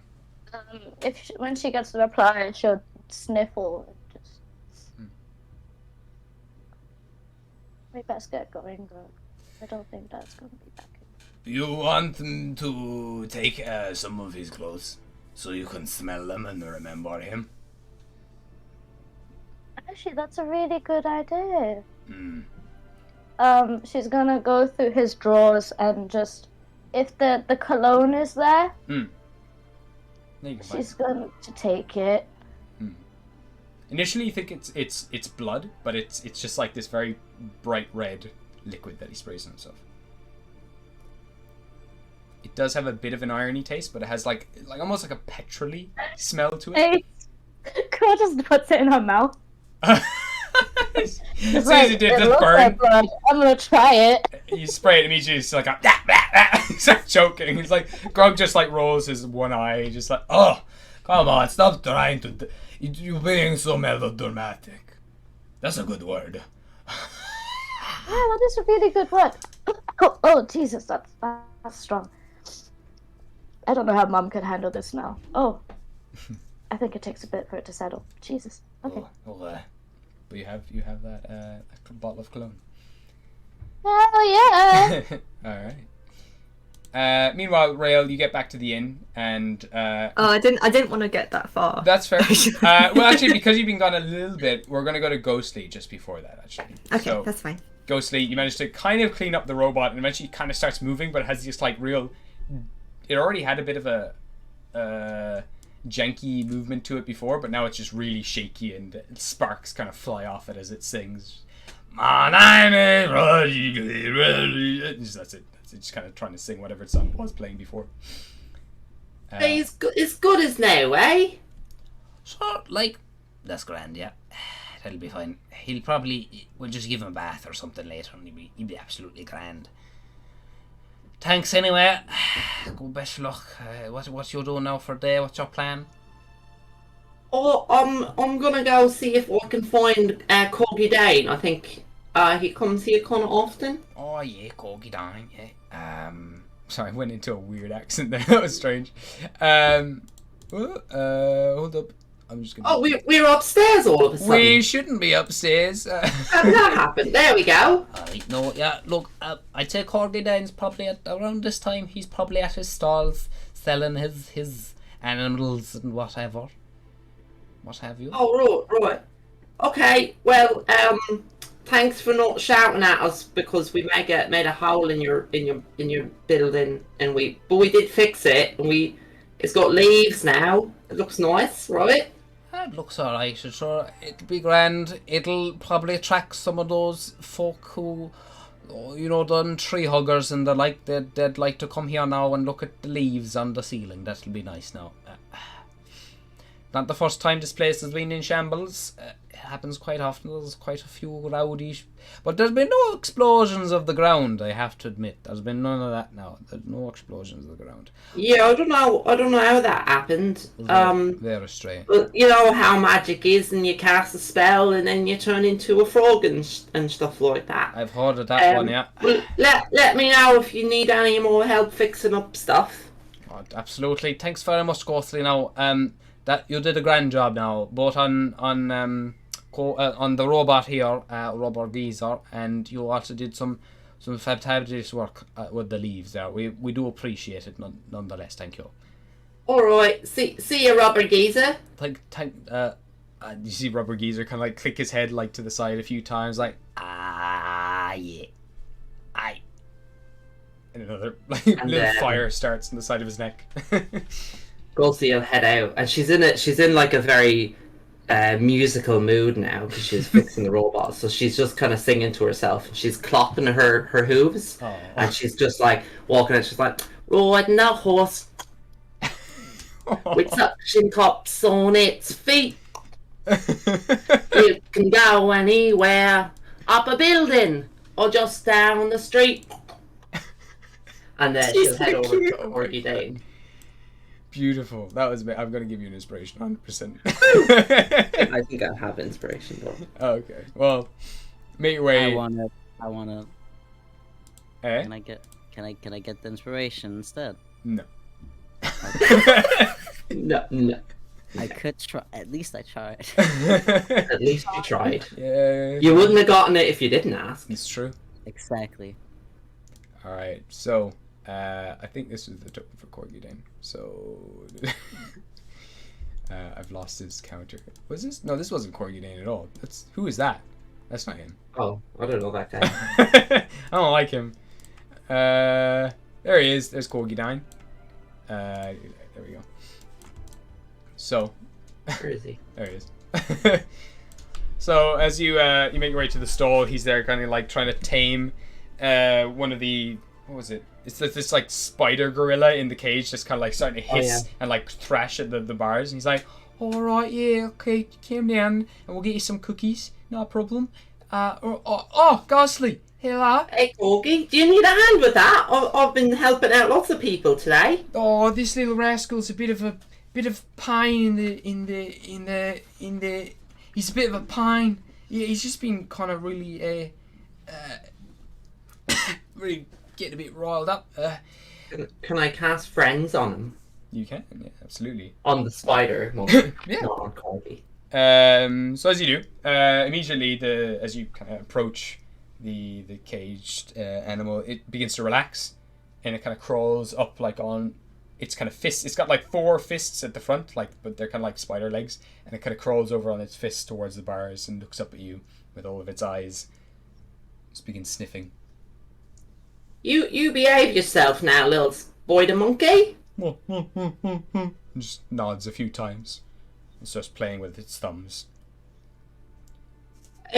So, Corgi, I came to see about them chickens. I was wondering if you could point me in the right direction of Carl's chicken farm. Oh yeah, I can bring you over right now if you like. That was mighty impressive with the wizardry and such, or you might be just really good with animals. I'm well good at the magic now, so I am. Oh, I can see that. You're quite impressive. I will get you though to roll on the table for me. Oh. I thought I'd escape. 37. Okay. So they obliterate the spider.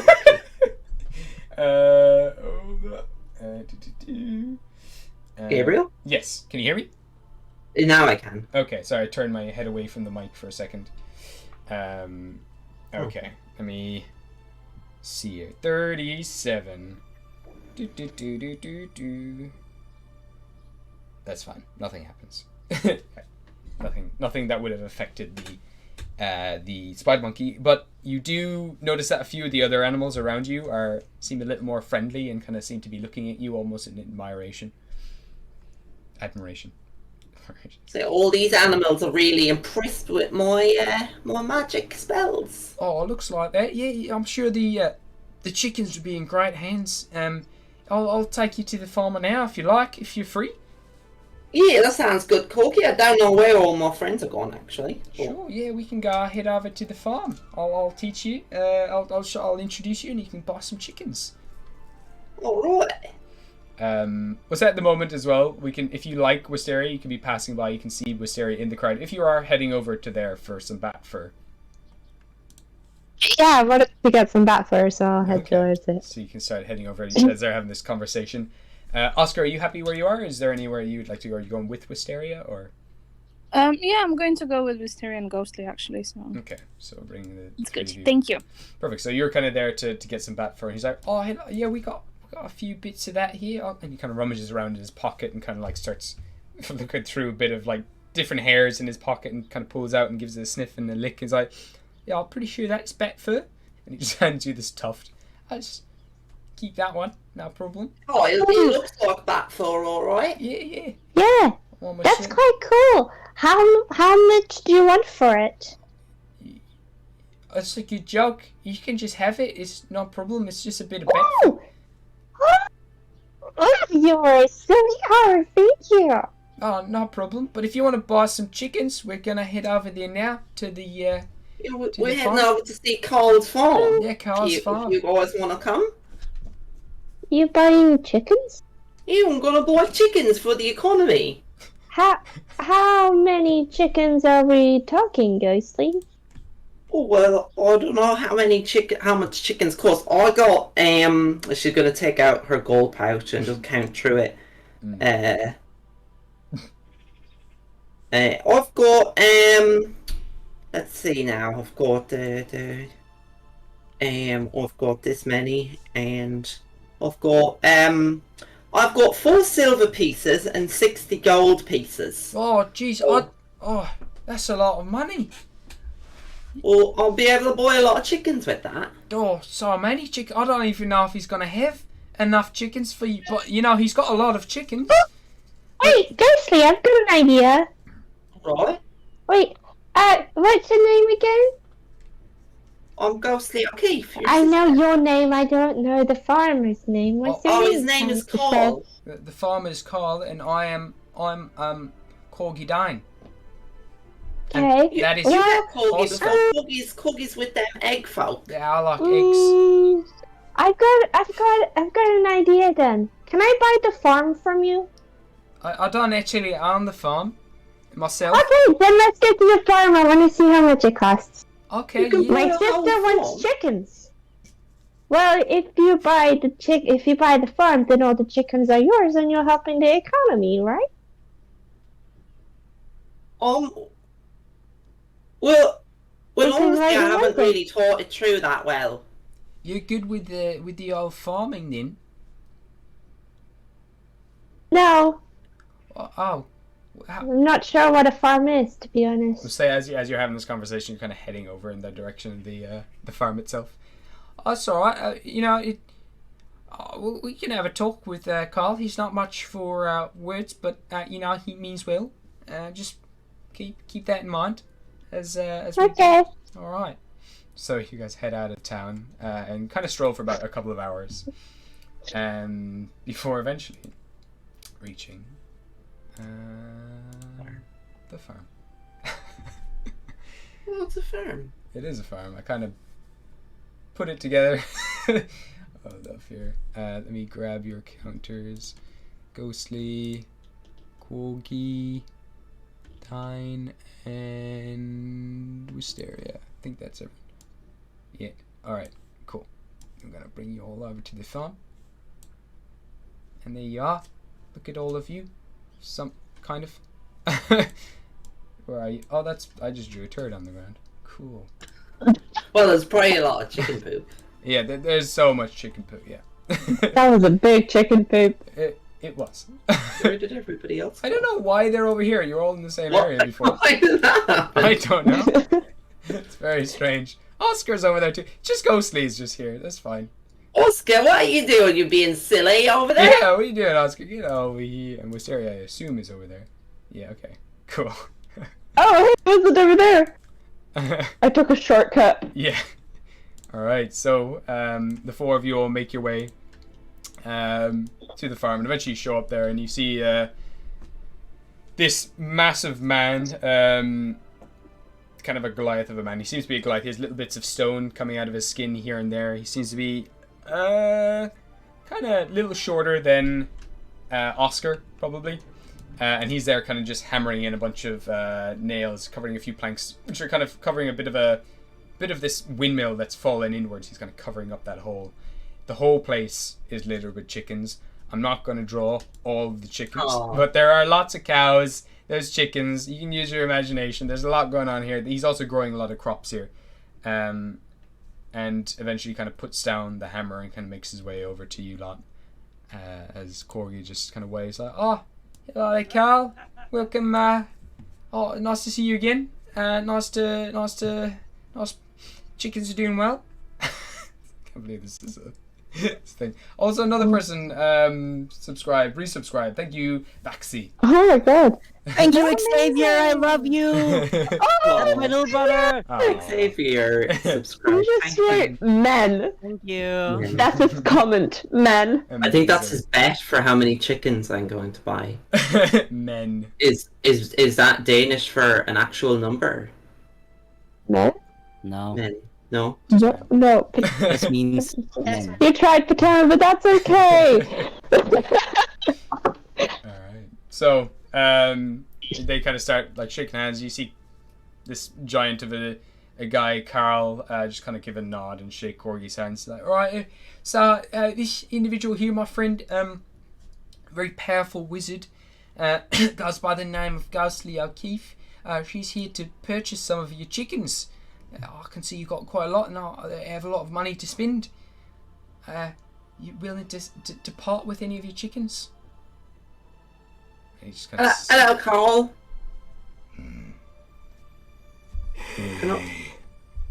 Can I buy all your chickens? Maybe you want to keep like 2 of them to like make more chickens. Yeah. How many chickens? How many can this get me? And I'll give him my 60 gold pieces. See his eyes kind of widen as he kind of looks down. We can help you with that windmill as well. If you need it, we're pretty good at fixing stuff. I only have 500 chickens.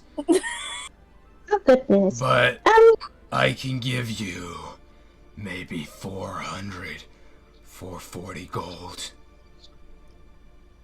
Ghostly, just a small question. Where are you going to keep these chickens?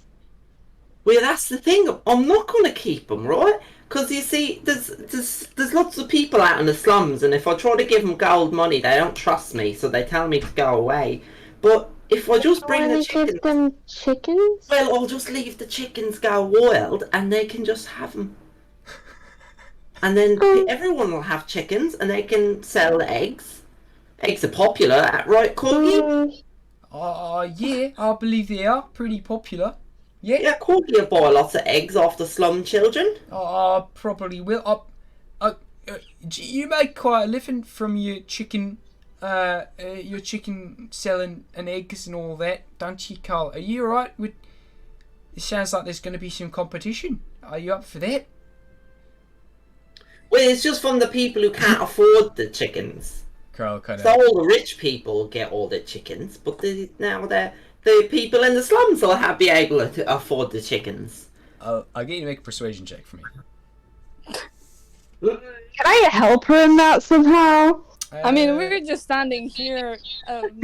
Yeah. I'm gonna leave Ghostly work on this one. I rolled okay. I got a 17. 17. Oh! You see kind of Carl take this in for a minute, and then he, after a long pause, he just nods and just says, "Yeah, I'll work on making premium, high-class chickens, or at least I will say this. And then, when they see the chickens that are covered in mud in the slums, they will look to me for much cleaner chickens. This is a really clever idea. I like you, and I will sell my chickens for 3 times the price to the nobles."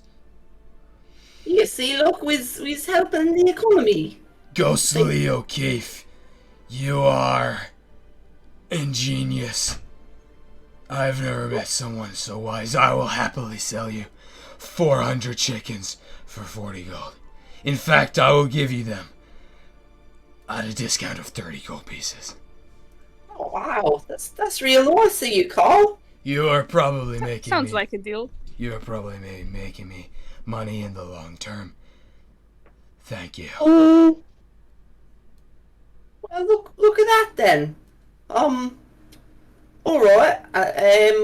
We'll take the 30 gold then, and which of the chickens can I have? You can have that one, and that one, and that one, and that one.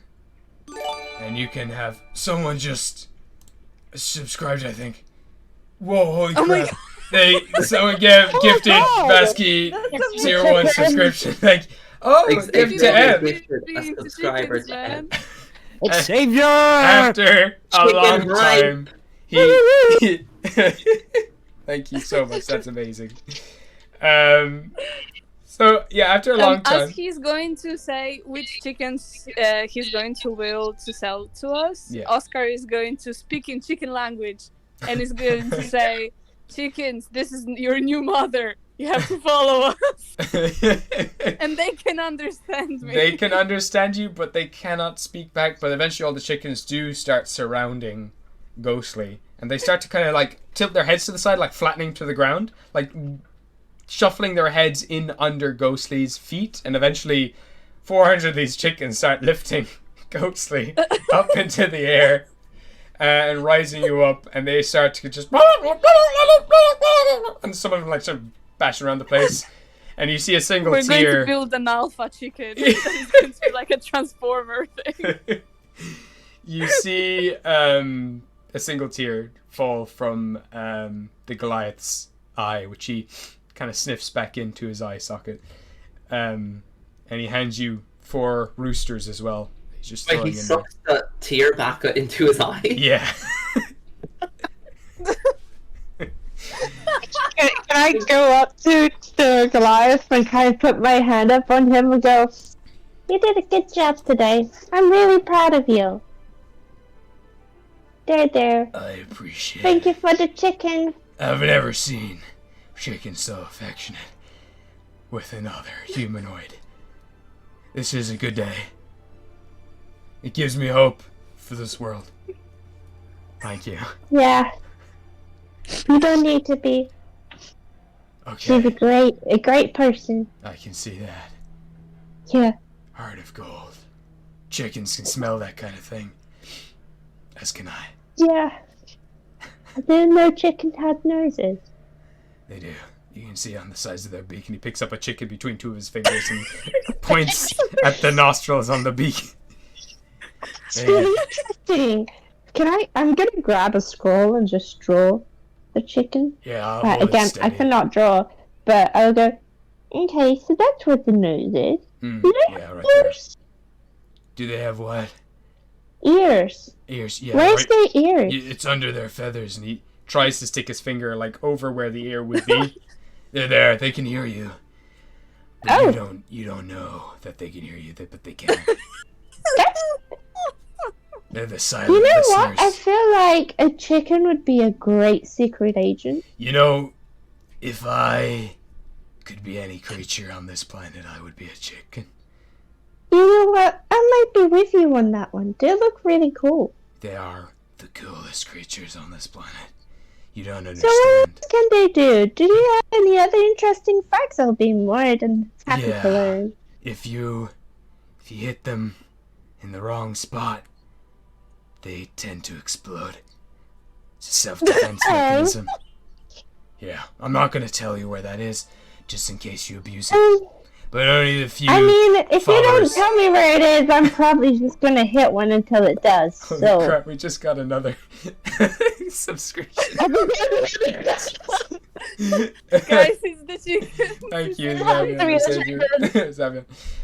Yeah, Xavier, sorry. Yeah, goddamn. Xavier. I was also Just keep talking about it. But if you follow the way of the egg cults, they might teach you that one day. I wish you safe travels on your journey. Oh, you're part of the egg cult? Of course. Of course. I should have known. Well, it has been great talking to you. It has been.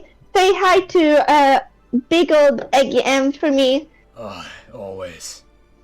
We're gonna go with the chickens now. Alright, good luck. And he kind of salutes you all as you take off back to town. I start picking up a few to carry them. Perfect. And we're gonna have a break here. We're gonna take a lunch break. As you make your Break from all ways. this chicken buying. Yeah, all this I chicken love buying. Alright, for anyone watching, we're gonna come back in about half an hour. We'll be back here about 2:30 GMT. For anyone who wants to stick around. And yeah, we'll say by the time you come back, the sun's setting. We'll see what Rail's been up to. Very quickly. We'll also see when we come back if Shahil has avoided the law and got away. And yeah, He does only have one leg. he does. No, I have two. He has two right now, actually. Oh wait, he has. He has where did he get an the ice second leg. Yeah. Yeah, it has a Oh, nice the leg. peg, the ice peg. Peg leg. leg, Nice. We have a lot of people with just one hand, though. Yeah. That's fine. There's 9 of us. Together we have a lot of hands. It seems to be a trend that we just lose limbs. Yeah. All right. We'll be back shortly and see you all in about half an hour. See ya! Drink some Bye. water! Yeah, thank you. Bye-bye. Thank you all. Caw-caw. Caw-caw.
Okay.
Oscar will look at Ghostly and say, "Frog, horse, frog. Do you wanna frog, horse?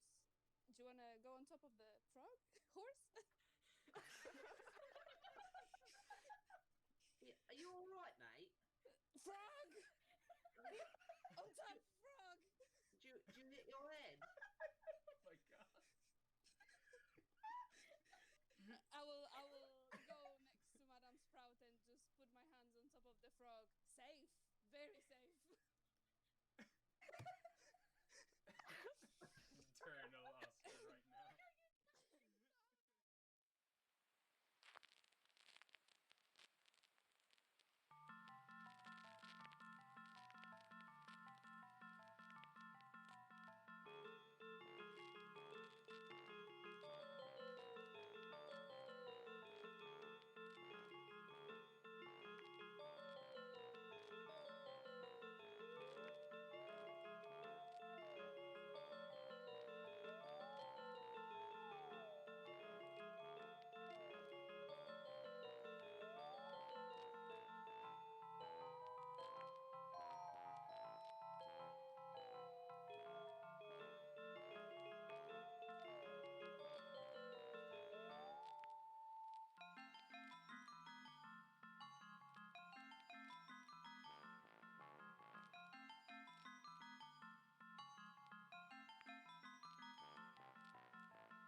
Notice that Bubbles does a thing where the sides of Bubbles' mouth kind of stretch to the sides and curl downwards and you can sense what Bubbles is thinking really, you think I'm good at this kind of stuff? I was just gonna look at him and was like, no, but I don't think I'm any better.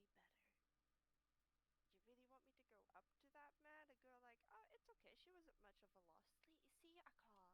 Bubbles kind of points inside their mouth, and just you know what Bubbles is saying the whole time, and Bubbles is just trying to communicate. Like, I can't even talk. I think that's the benefit. Yeah, that's true. Okay. Ghostly, I think this might be for you. What's that then? Like, go give Brian a hug. Oh, Brian's upset because Magacinta's in bits on the floor. Maybe. Oh my god! Oh my god.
Okay.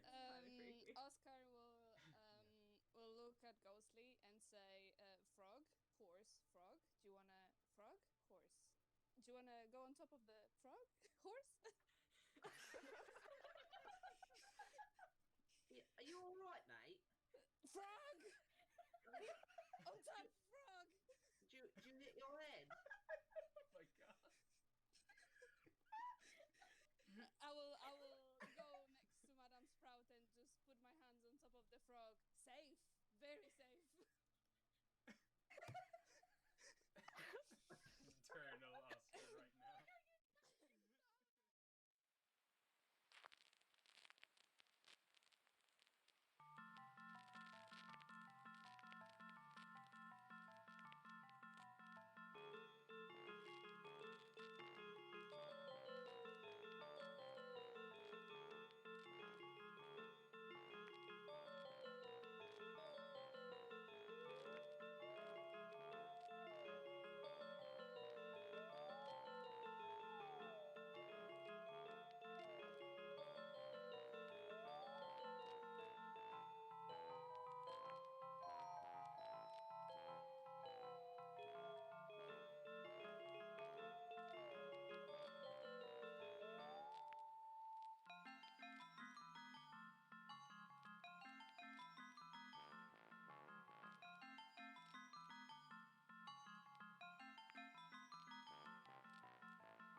Notice that Bubbles like does like a thing where like the sides of Bubbles' mouth kind of stretch to the sides and curl downwards like a, and you can sense what Bubbles is thinking, like, really, you think I'm good at this kind of stuff? I was just gonna look at her. I was like, no, but I don't think I'm any better.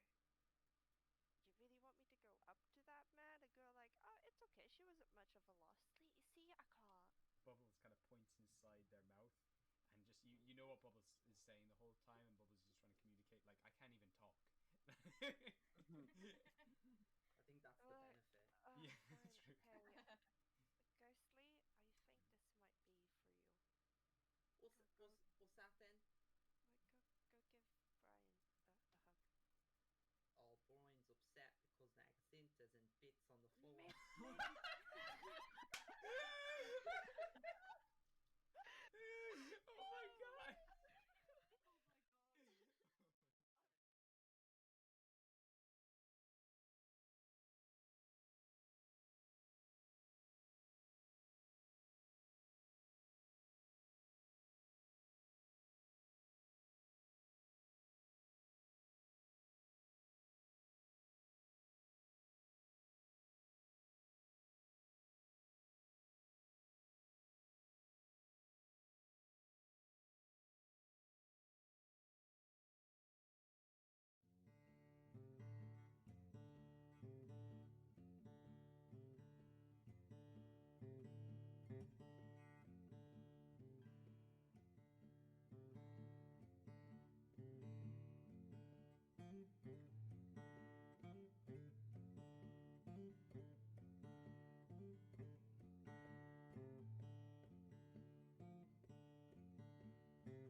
Okay.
Oscar will look at Ghostly and say, "Frog, horse, frog. Do you wanna frog, horse?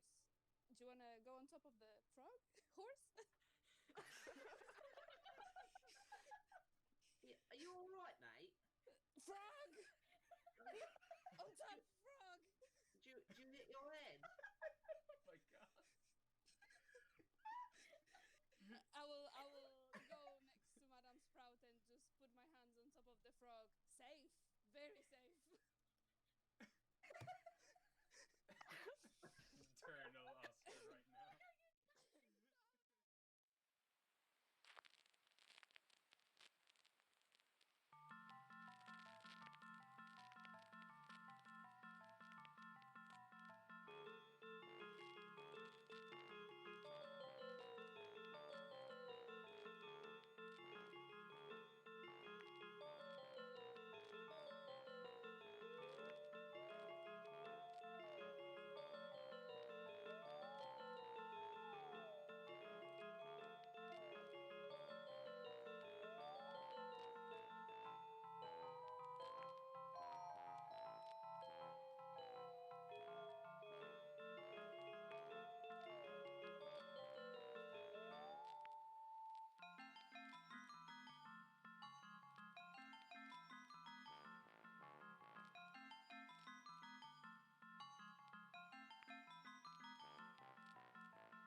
Notice that Bubbles does a thing where the sides of Bubbles' mouth kind of stretch to the sides and curl downwards and you can sense what Bubbles is thinking really, you think I'm good at this kind of stuff? I was just gonna look at him. I was like, no, but I don't think I'm any better.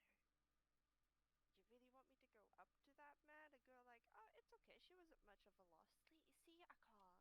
Bubbles kind of points inside their mouth, and just you know what Bubbles is saying the whole time, and Bubbles is just trying to communicate. Like, I can't even talk. I think that's the benefit. Yeah, fine, that's true. Okay. Ghostly, I think this might be for you. What's that then? Like, go give Brian a hug. Oh, Brian's upset because Magacinta's in bits on the floor. Oh my god! Oh my god.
Okay. Oscar will look at Ghostly and say, "Frog, horse, frog? Do you wanna frog, horse? Do you wanna go on top of the frog, horse? Yeah, are you all right, mate? Frog! On top, frog! Do you hit your head? Oh my god. I will go next to Madame Sprout and just put my hands on top of the frog. Safe, very safe. Eternal Oscar right now.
Notice that Bubbles does a thing where the sides of Bubbles' mouth kind of stretch to the sides and curl downwards and you can sense what Bubbles is thinking really, you think I'm good at this kind of stuff? I was just gonna look at her. I was like, no, but I don't think I'm any better.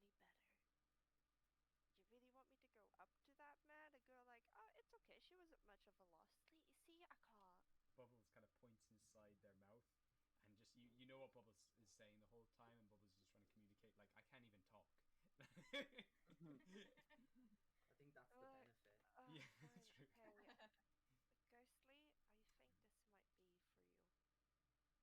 you. What's that then? Go give Brian a hug. Oh, Brian's upset because Nagacinta's in bits on the floor.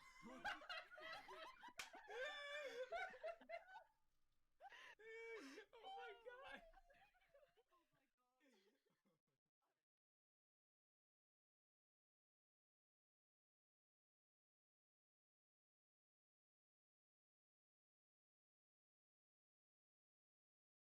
Woo! Okay, so 3, 2, 1. Welcome back,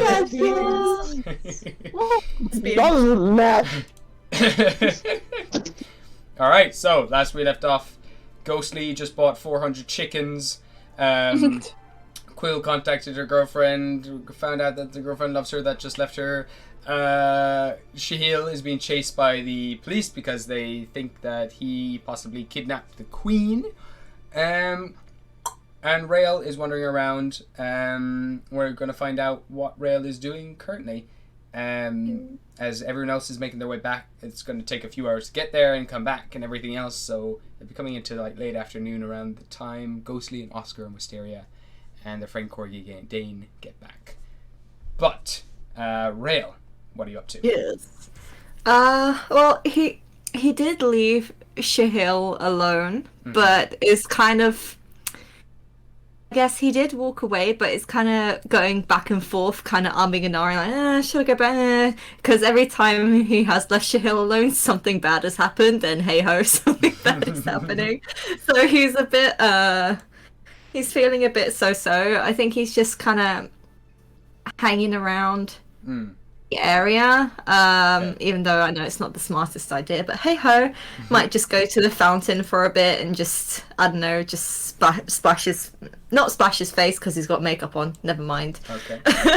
Just kind of have a sit down and have a think about I guess what to do. Sure. I mean, he's a strategist at the end of the day, so he's trying to think of the next best thing. Would you have heard the whistle go off? Or is that too far? You'd been probably gone by that stage, but no, you probably wouldn't hear anything currently. But as you are hanging around here, eventually about 4 or 5 guards start moving their way through the town, kind of pushing through people and everything else. And you can see, as they kind of pass by you heading to the noble district, in handcuffs, they have a beat up Shahil that they have both gagged and blindfolded. Oh no. Okay. I'm gonna get up and go to the guards. I don't care at this point. Okay. So, He's just gonna kind of grab one of them on the shoulder. Like, what do you think you're doing? so as Would soon as Quill and Rug be on their way as well, or they're too far away? you've probably been a while there. We're gonna say. Oh no, it's just. We'll get back to you. You probably won't be seeing this currently. Probably, yeah. We're gonna say this is kind of. It'll be fine. Yeah, Okay. I think that this is currently this is just a rail situation at the moment. So there's at this stage as well there are 4 guards. So as soon as you kind of go over to put your hand on one of their shoulders and grab them, he immediately turns around and clocks you right in the face. Doesn't even think about it, just smashes you right in the face. So he's gonna make a tech roll. That's a 21 to hit. Yeah, that hits. And you just take their strength damage, I think. So that is... You take 3 points of bludgeoning damage. He just punches you across the face. And he is going to just take a look at you. He gets a nat 1. Doesn't really... Kind of just spits on you. Doesn't really pay much attention to you. And they continue moving. I'm just gonna carry on being persistent. Like, hey, he's innocent. You have the wrong guy. Look, I know where the queen is. He's not kidnapped. Give me a persuasion check with a disadvantage. Disadvantage. Okay. Persuasion. Okay. Yep. And second one, just in case. Okay, that's fine. That's a 17 altogether. 17. Okay, so they kind of turn to you. One of them kind of turns to you, and the rest of them kind of continue on. And the one who's just punched you he's holding his neck, and there's kind of blood coming down through his armor. He's like, "That may be. If you can prove who stole it, we might be able to release him or take out that bounty that's going on. But this individual is also being taken in for assaulting a member of guard of the Queen herself. Shot me right in the neck, he did. I have proof of it." He was just being defensive. It's not his fault. Look, I can take you to the Queen. She's safe with my team. Have her. He's not hostage. He is innocent. Alright, give me another persuasion check with a disadvantage. Okay. They're still not that bad. That's 16. 16? He kind of just, again, he kind of lifts up his helmet again and spits on the ground. And just kind of looks at you, kind of gestures to the others to keep going. And he puts his hand on his blade, kind of tilting his head. "You show me where this Queen is. The boys here are going to bring him back.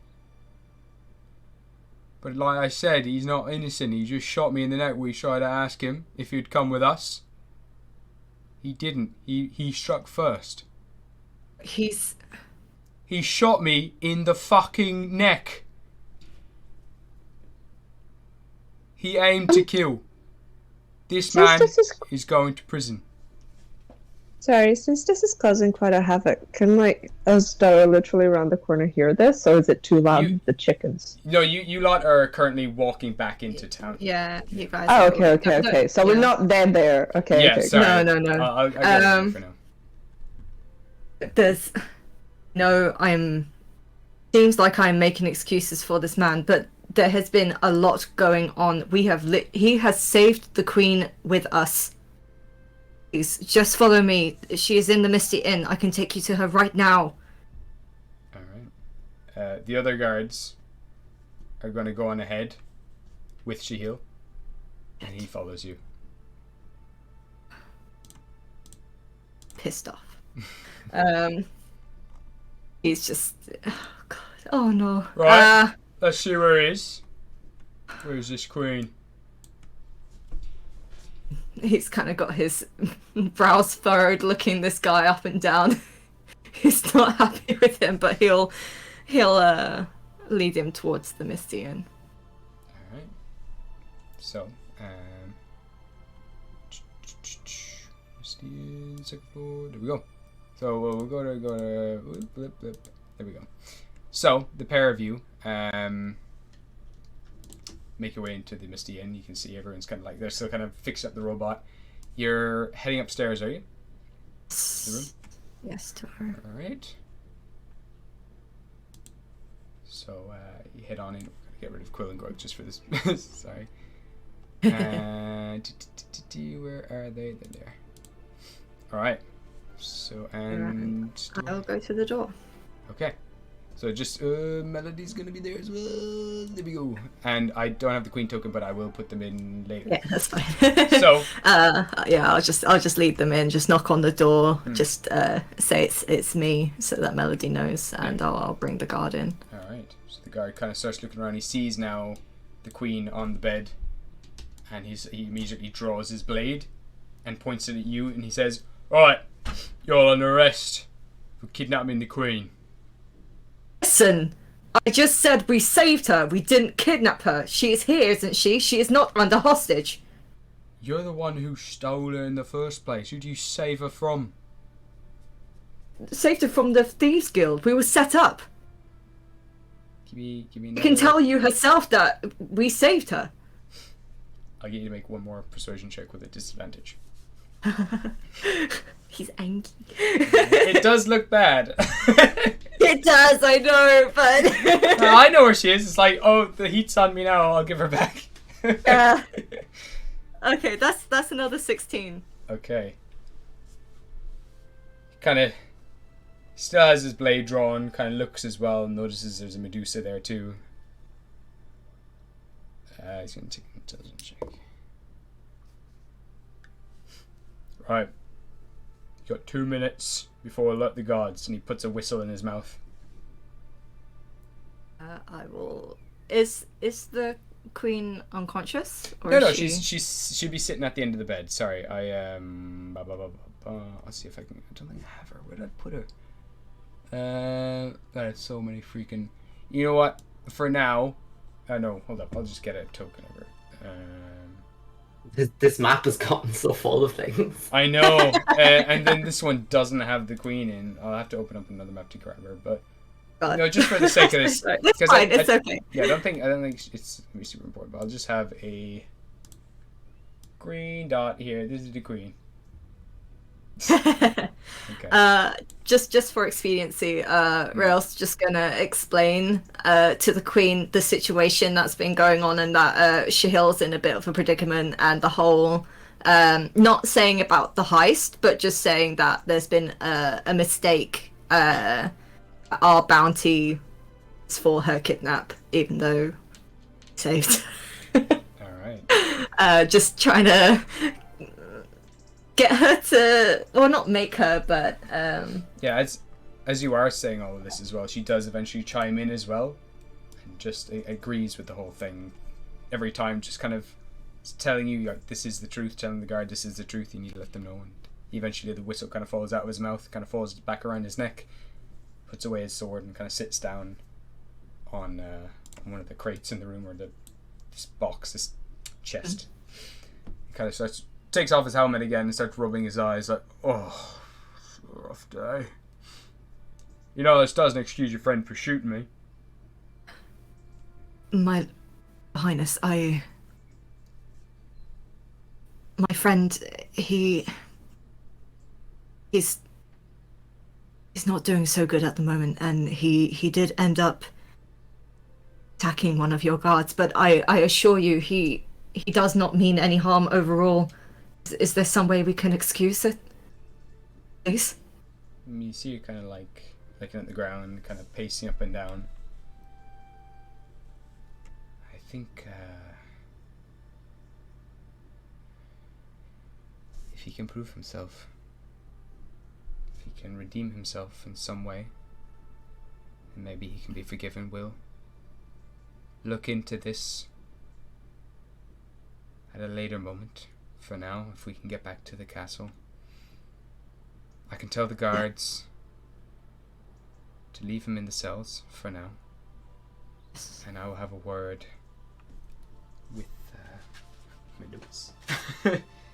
with Walter.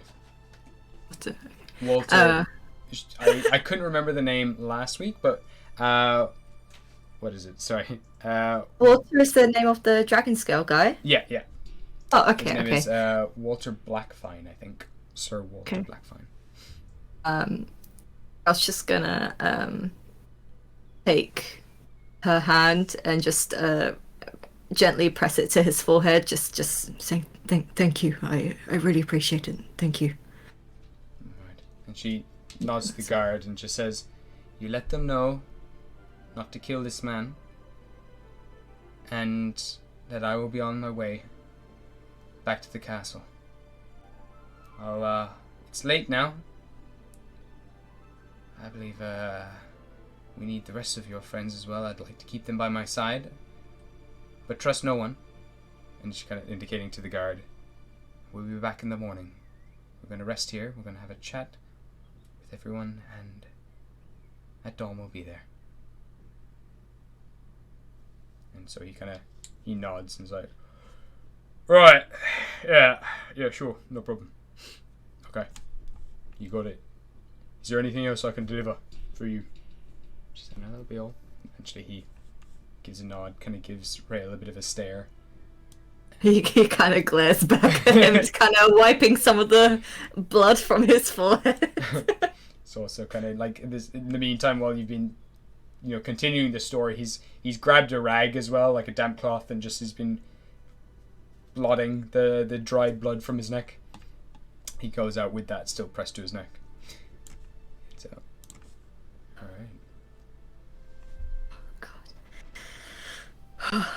right.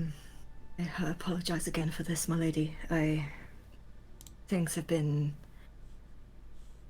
you wouldn't believe, honestly. And he's just gonna just quickly wash his face now in the tub.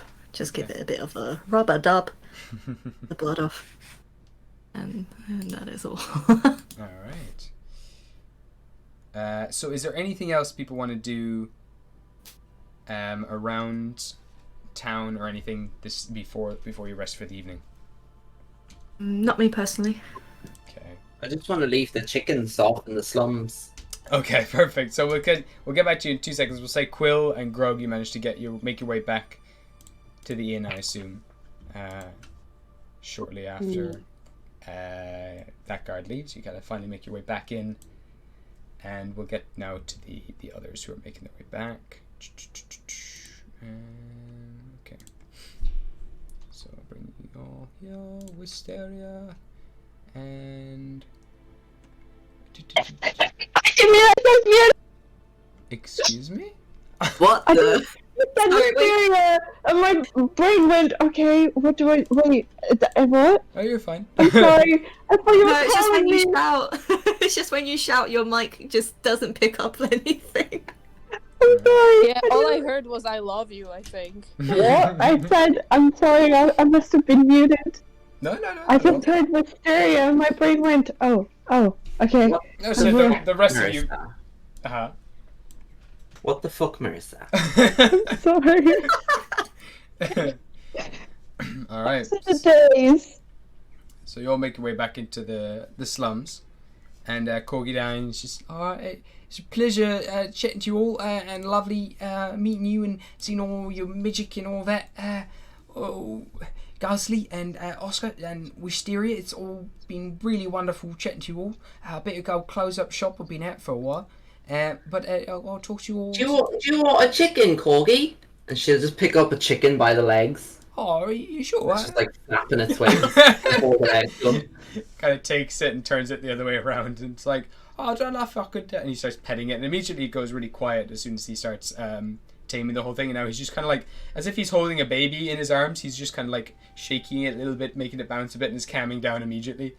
He's like, oh, I mean, he's pretty cute. I suppose I could take one off your hens. Your hens are a bit full anyway. All right. I'll name it Keith. All right. All right then. Just kind of waddles off. See you around, baby. Bye. See you later. See you at the egg cult meeting. Oh yes, next week. Yeah. All right. Are we gonna be here next week?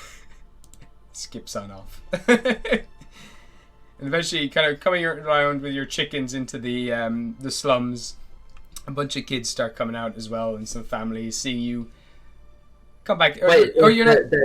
The really dirty slums. Yeah, you're going to the other one. Yeah, sorry. The even worse slums. Yeah, for the all the refugee. It's the refugee camp essentially. So you eventually make your way through there, and familiar faces start to come out as well. Goblins, tieflings, a few bugbear individuals, anyone who would kind of pretty much be an outcast around here in the Vale. Is kind of forced to live in this kind of situation, or have come from other realms around Gostar looking for a home, have been pushed into this area that are literally just kind of leather tents around the place, or some aren't even that nice. Some people are literally just sleeping on the floor. Eventually you come in with a bunch of chickens. It's this crazy sight that everyone kind of starts perking up, even though they're all in kind of low moods. They're all pretty tired and exhausted and just miserable in general. As soon as you come in with 399 chickens, a few of them do leave out some chuckles, and some smiles appear on their faces that they don't know what the hell is happening. Some of them are a little scared, but you are quite a pleasant little crew that kind of comes in and joins them. Two of you being tieflings as well to their eyes, and there's also a furbog. And you see now children immediately start kind of running over and like playing with the chickens and laughing. And look at all these chickens. Oh my god. Oh look, I've been waiting to say. I knew this was coming. How did I not see that? What the fuck? You get a dirty inspiration. A dirty And several kids also say the same thing as they look around. They're like, so many ducks, so many chickens, and I sure hope can keep control of all these chickens, and nobody takes any on me. And she'll wink at some of the kids. And the kids kind of like wink back as well, and they continue playing with the chickens and petting their heads. And it's like, oh jeez, Missy, you got a lot of chickens on your hands. You need me to take a few. How am I going to be able to look after all these chickens? I can't even carry them all. And she's going to try pick up some chickens, but she's actually just kind of like going to try disperse the chicken crowd a little. Amazing. You see them all kind of run off, and the kids kind of start chasing them and calling their parents out as well. You see a few of the parents are chuckling. They know exactly what you're trying to do. And you also see the kind of half human, half goblin man who you'd seen previously, who turned down your money, kind of just smile. And a few other people kind of come out and give you a few nods and just say, thank you for this. I didn't do nothing. I just coming walking through town with all my chickens, but it's hard to keep track of them all.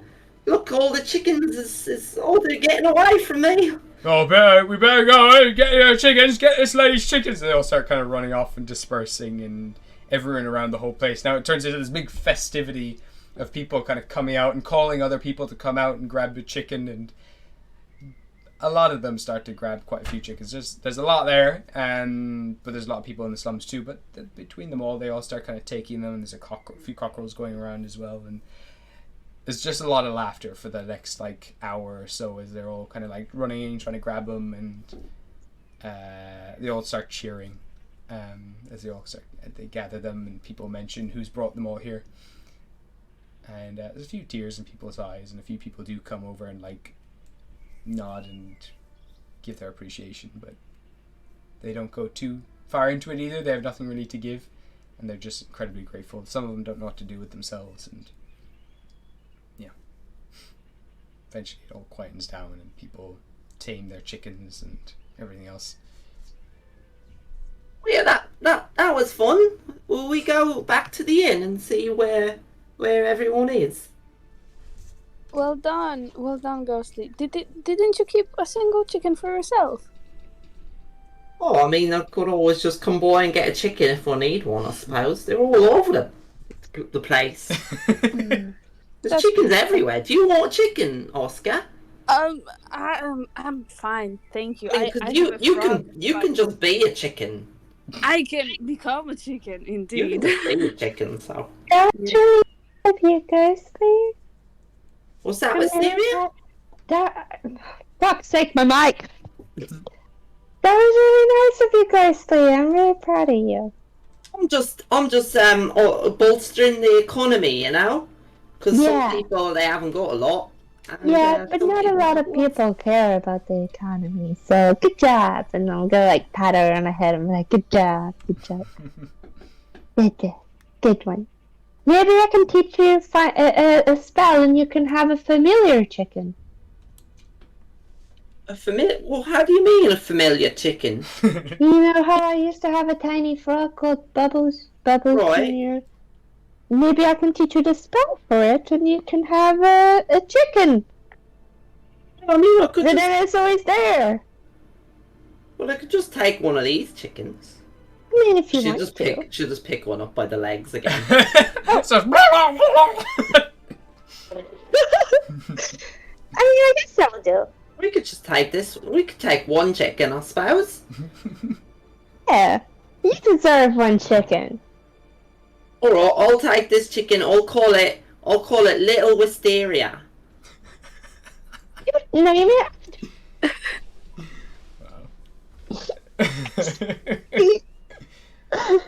I such a day.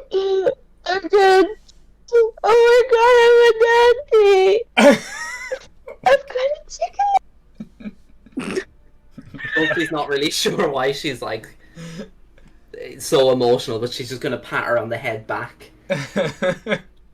and she'll just stick the chicken under her tunic or something. Still upside down. We should probably head back to the inn. It's been a long day and we should probably get some rest, right? We'll see what everyone else is up to. Yeah. Indeed. I wonder if they're waiting for us. So eventually, but you make your way back. The sun is kind of starting to get a little low, but you make your way back into the inn. It's about 6 o'clock. We'll say you can eat and everything else here at the inn. You'll make your way back to the room, and it's up to yourselves what you'd like to do next. If you want to just rest up for the day and plan to head in the morning. If there's any last preparations you want to do, or plan anything before you head back to the castle, let me know. I would assume Rael is telling us where Shahil and stuff are, right? Yeah, I would have informed you. Okay. So you know Shahil's being kept at the barracks currently. Ev, are you there, out of curiosity? Just out of curiosity, is your character, because your character's literally been in that room for about 6 hours at this stage, and you're hearing everyone kind of returning, are you going to continue waiting until the morning, or are you happy where you are? she's gonna wait until the morning. She's just she's not sleeping, but she is sitting on the bed waiting patiently. Perfect. Okay. Very patient. Oh my Very god, she's so ominous. I love it. Fucking love a big dick energy. Yes, I will sit here for another 6 hours.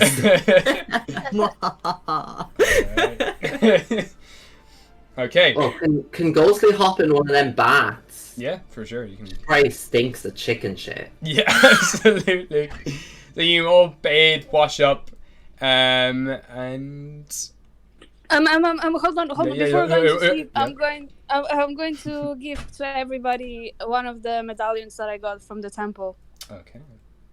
Perfect.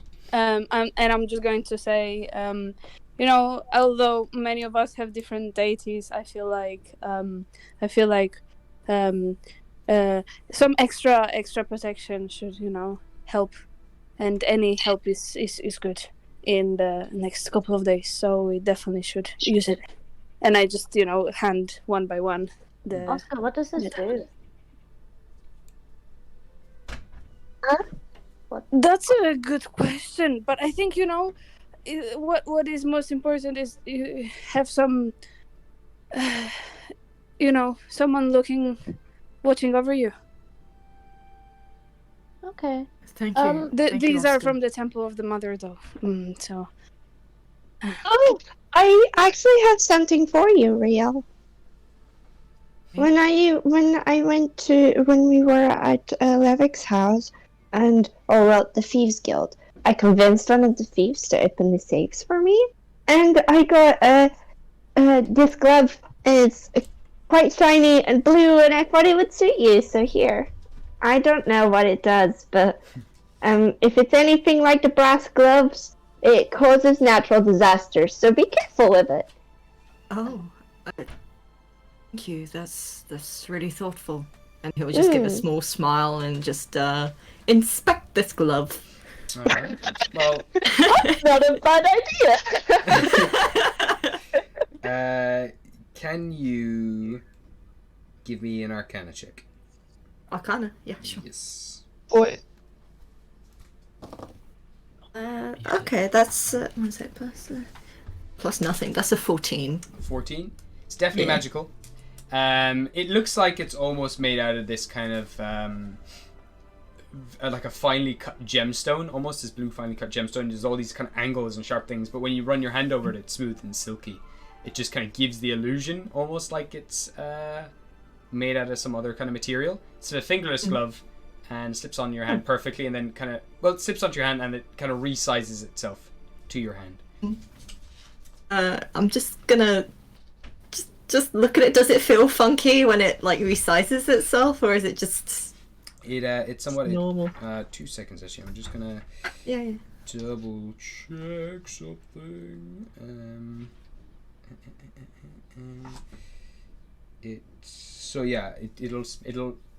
What you do pick up on it, what you have noticed with magical items over time, they have this kind of dull glow to them before you attune to them. It's a sign that they haven't been kind of fully unlocked. If you spend an hour with this glove, it'll probably shine brighter, and you'll be attuned to the effects of this glove. Then I'll keep it on for now. And just try and tune to it. I wanna, if people are going to sleep soon, I would like to take a watch first. I was If quickly not- going to ask Oscar to do something. Go ahead. Could you check the wound on my neck? I don't think it's properly healed. Oh, of course. Yeah. He didn't even tell me if he was my brother. He just bit me. I'm not into incest, but this doesn't seem good. What exactly? I don't know. Let me just check this card. What You is need to happening? make a medicine check for me, please. Should I aid on that? I would love to help. You can, absolutely. So, Oscar, you can roll with an advantage. Thank you, you Thank fuck. too. Natural 20. Oh, shit! Okay. Well, that's going to be a total of 28. So, you kind of check. Quill doesn't really have a pulse, but you kind of, like, figure out, though, due to the paleness of Quill and everything, Quill's just lost a lot of blood. and it'll probably feel a bit weakened, but you reckon with the rate that Quill is already healing up on the neck, she'll probably be fine by morning. She just needs a big long rest. Okay. Yeah. So I'm going to, I'm going to apply some aloe vera on the on her neck, and I'm going to tell her, you gotta stay in bed. And I know you don't sleep. But even resting will help you so much, and I'm pretty sure by the morning you will be just fine. Trust me. Okay. And I'm going to help her get into bed, and I'll cover her with the blanket. Give a kiss on the forehead. It's going to be fine. Aw. Bless him, he's such a dad. Cute. I had one thing I wanted to do before going to sleep very quickly. Yeah. As I'm handing the medallions to the individual people, Mm-hmm. I'm going to leave Ghostly for last. And when I go to Ghostly, I give her the medallion, and together with the medallion, I reach out on my pockets and I just kind of try to look for something. No, it's not in this one. It's in the other one. And I shuffle all the things that I have in my pocket, and I take out this tiny wooden carved figure of a turtle, and I give it to her, saying, "I know it's been some time, but I thought that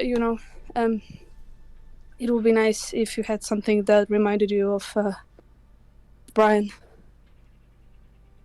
Oh, thank you, Oscar. That's so nice. I made it myself. Oh, you made this for me? I did. Oh, you've given me so many gifts in the bath. Well, this is a special one because I made it myself. I've been practicing a lot recently, but it's kind of difficult to do carving. Oh, it in looks the wood. so good, though. Thank you, Oscar. You're welcome. I'm happy that you like it. Oh, it's perfect. I'm gonna attach it onto my mum's staff, and maybe having a little Brian there will help me with my magic. I'm sure that it will. And I'll use this Mother Doe medallion to bless me bathwater. Yeah, I'm pretty sure you're covered for this trip. Have so much, on your stuff. Anyway, good night. Good night, Oscar. Good night. Good night, Ghostly. Can I speak from the door to fix too? I'm sorry. But I got the emerald amulet with a frog. Yeah. I wanted to just check if it's like magic and what it does. Give me an Arcana check. 8. Also, Got Oscar, it. I'll give you an inspiration for that. That was very sweet. Thank you.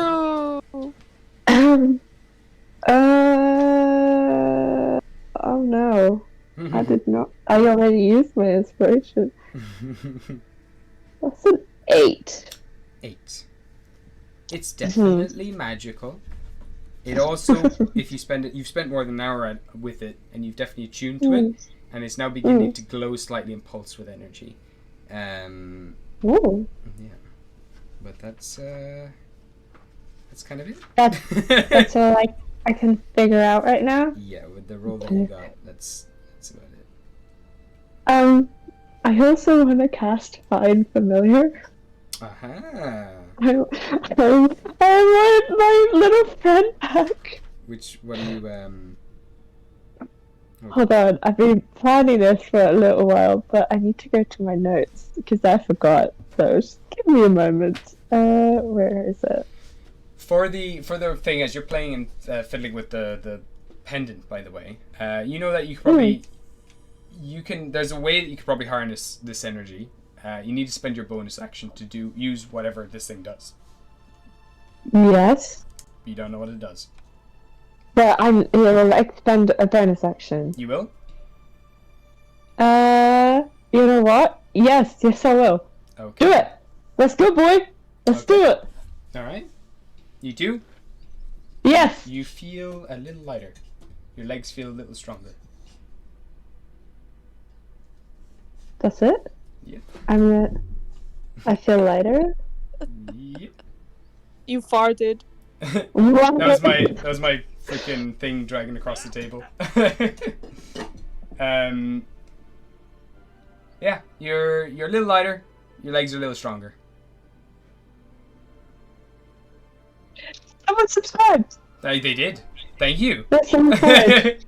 Yeah. Thank you, Lady Rabbito. Ooh. Oh, Rabbito. Okay, that's interesting. I'm sure I'll figure that out somehow in a battle. It then okay. quickly fades, but yeah. It does what, sorry? It fades, and as soon as you, after like a few seconds, that feeling fades, and you feel a little heavier again. Your legs. No. Oh no! I have a feeling what this does. Okay. Okay, I have my own theory. Okay. Okay, so I'm gonna cast Find Familiar, Yes. and my new familiar will be in the shape of an albino snake. An albino It says I can have a poisonous snake, so I would like a Yeah. poisonous albino snake. Alrighty then. I don't have any tokens for snakes. However, That is okay. Just draw a white little line. I thank you for choosing a snake. Thank you. It's okay. Wait, no, you're welcome. There we go. Do you have a piece of pasta? Yeah. As a token? Yeah, that would work for a snake. That would work if I could put pasta into the digital world. There we go. I had a name and I forgot. No. There's your Oh, albino snake. okay. The name for my snake, my poisonous albino snake, is Fish. Fish. Yes. Beautiful. So, as you kind of pray for a moment, you kind of feel a little more of a strain when you're trying to cast this spell for some reason, but eventually, this snake does materialize in a puff of like pink smoke. And it just kind of sits up and wiggles and looks directly at you. Hello, little fish. Oh, I've been waiting a while to get you out. Okay, let's go sleep now, okay? Let's go sleep together. Come on, little snake. You can wrap around me if you wish. Come on. Just don't bite me. Coils around your arm, and it's kind of got like a constant blip going on. Oh my god, I like it! My snake's derpy! Alright. So, Night-night. everyone's heading to bed now? Is that the plan? I Yeah. have a request. Oh. Well, not a request. I just well, it kind of depends on which room Rael is gonna sleep in. Where would you like to go, Rael? We can give this room to the Queen and to Melody, if you like. Depends what you want to do with the... Yeah, I don't mind. I'll probably end up sleeping in the little room next door if there's enough space. Which one is that? The one with the white sheets here, or is there? Yeah. Okay, we'll pop you in there. Where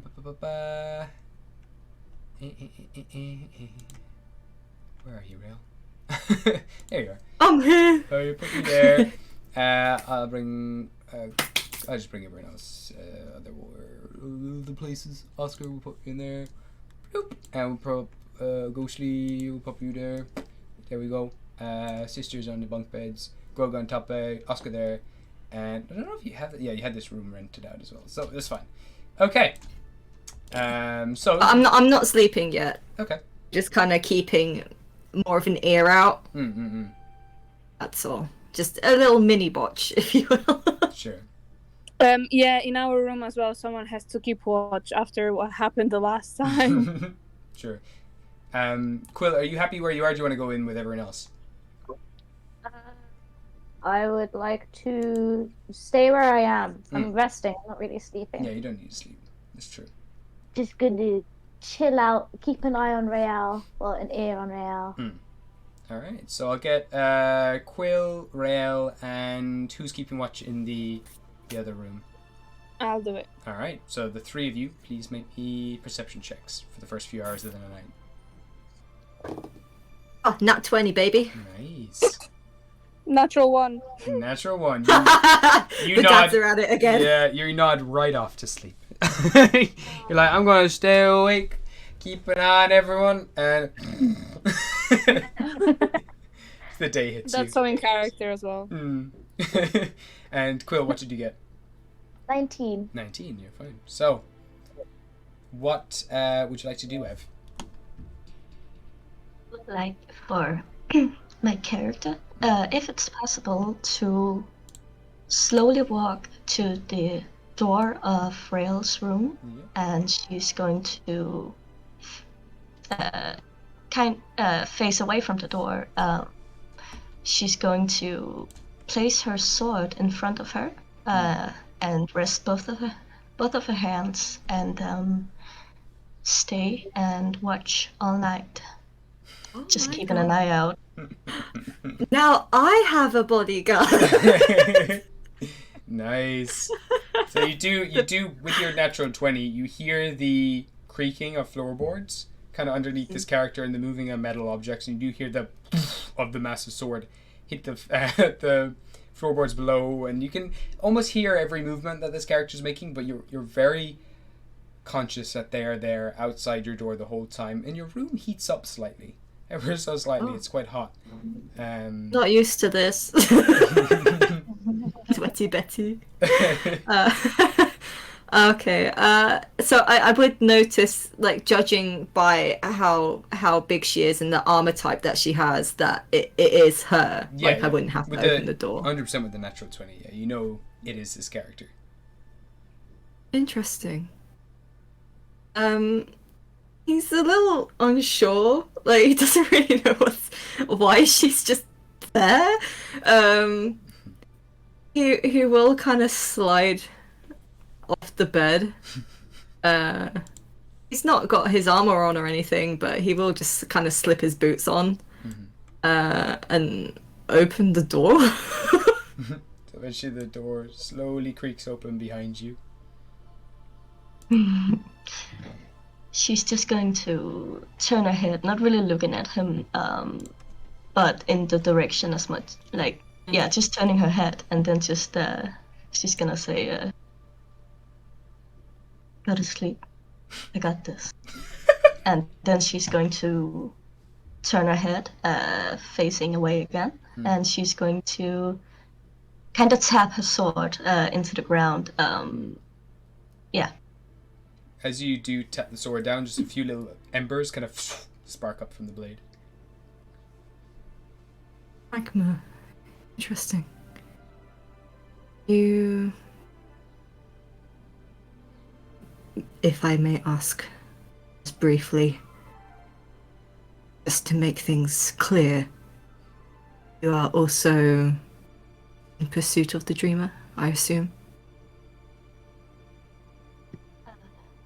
Still, she's not turning her head at all, but she is, she just kind of says, yes.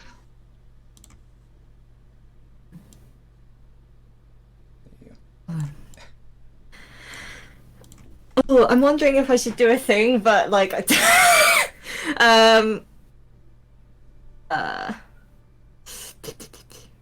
it's just kind of gonna look at the demo sword propped up next to his bed. Kind of debating whether he wants to try and destroy it now or later. I'll leave it for now, actually, I think. Okay.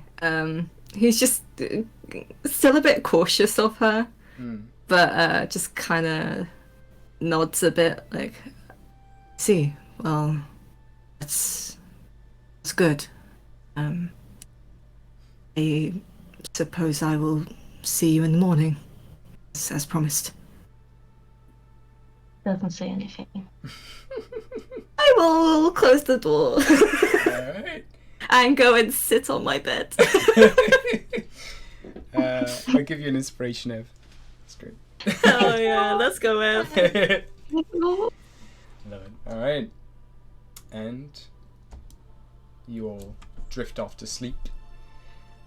And Rael, you Hello. begin to dream. Oh god. Oh no. Oh yeah. Nothing good Oh, comes here from we your go. dreams. He has bad dreams. God damn it, Rio, why do you need to keep dreaming? Damn it, Janet. Okay, that's good. So you find yourself kind of in the mud. It's raining all around you, and you look down at your grubby hands. You're much skinnier than you are now. And you look up and you see your parents arguing with some sort of merchant of sorts, and they seem to be defending you. The merchant is already kind of like pushing past them and is coming towards you with this knife in his hand, and just keeps moving towards you, and you eventually find yourself pushed back against the wall. And your mom's in tears, like crying, like they're saying, he didn't do anything wrong. He didn't do anything wrong. He shouldn't. He's just trying to help us. I'm sorry. And you see your dad as well, just keep shouting out your mom's name, trying to silence her, like push her back. And you look up at the merchant, and he's got Shahil's face as he grabs you by the throat, pulls you up against the wall.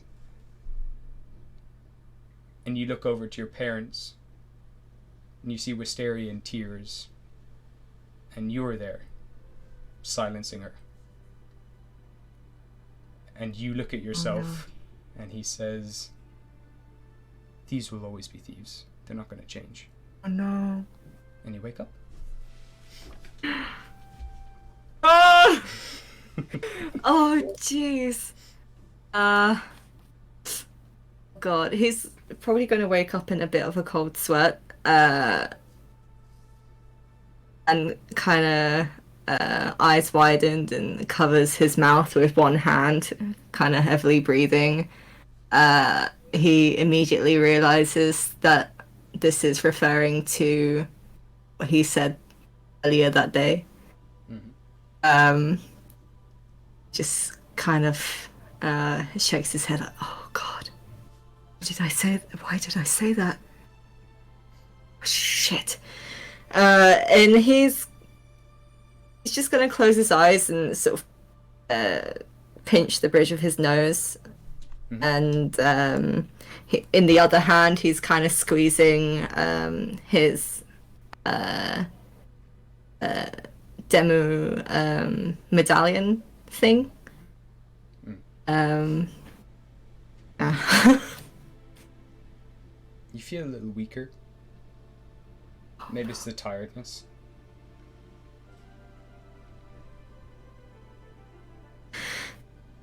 Oh no. He's just kind of realizing what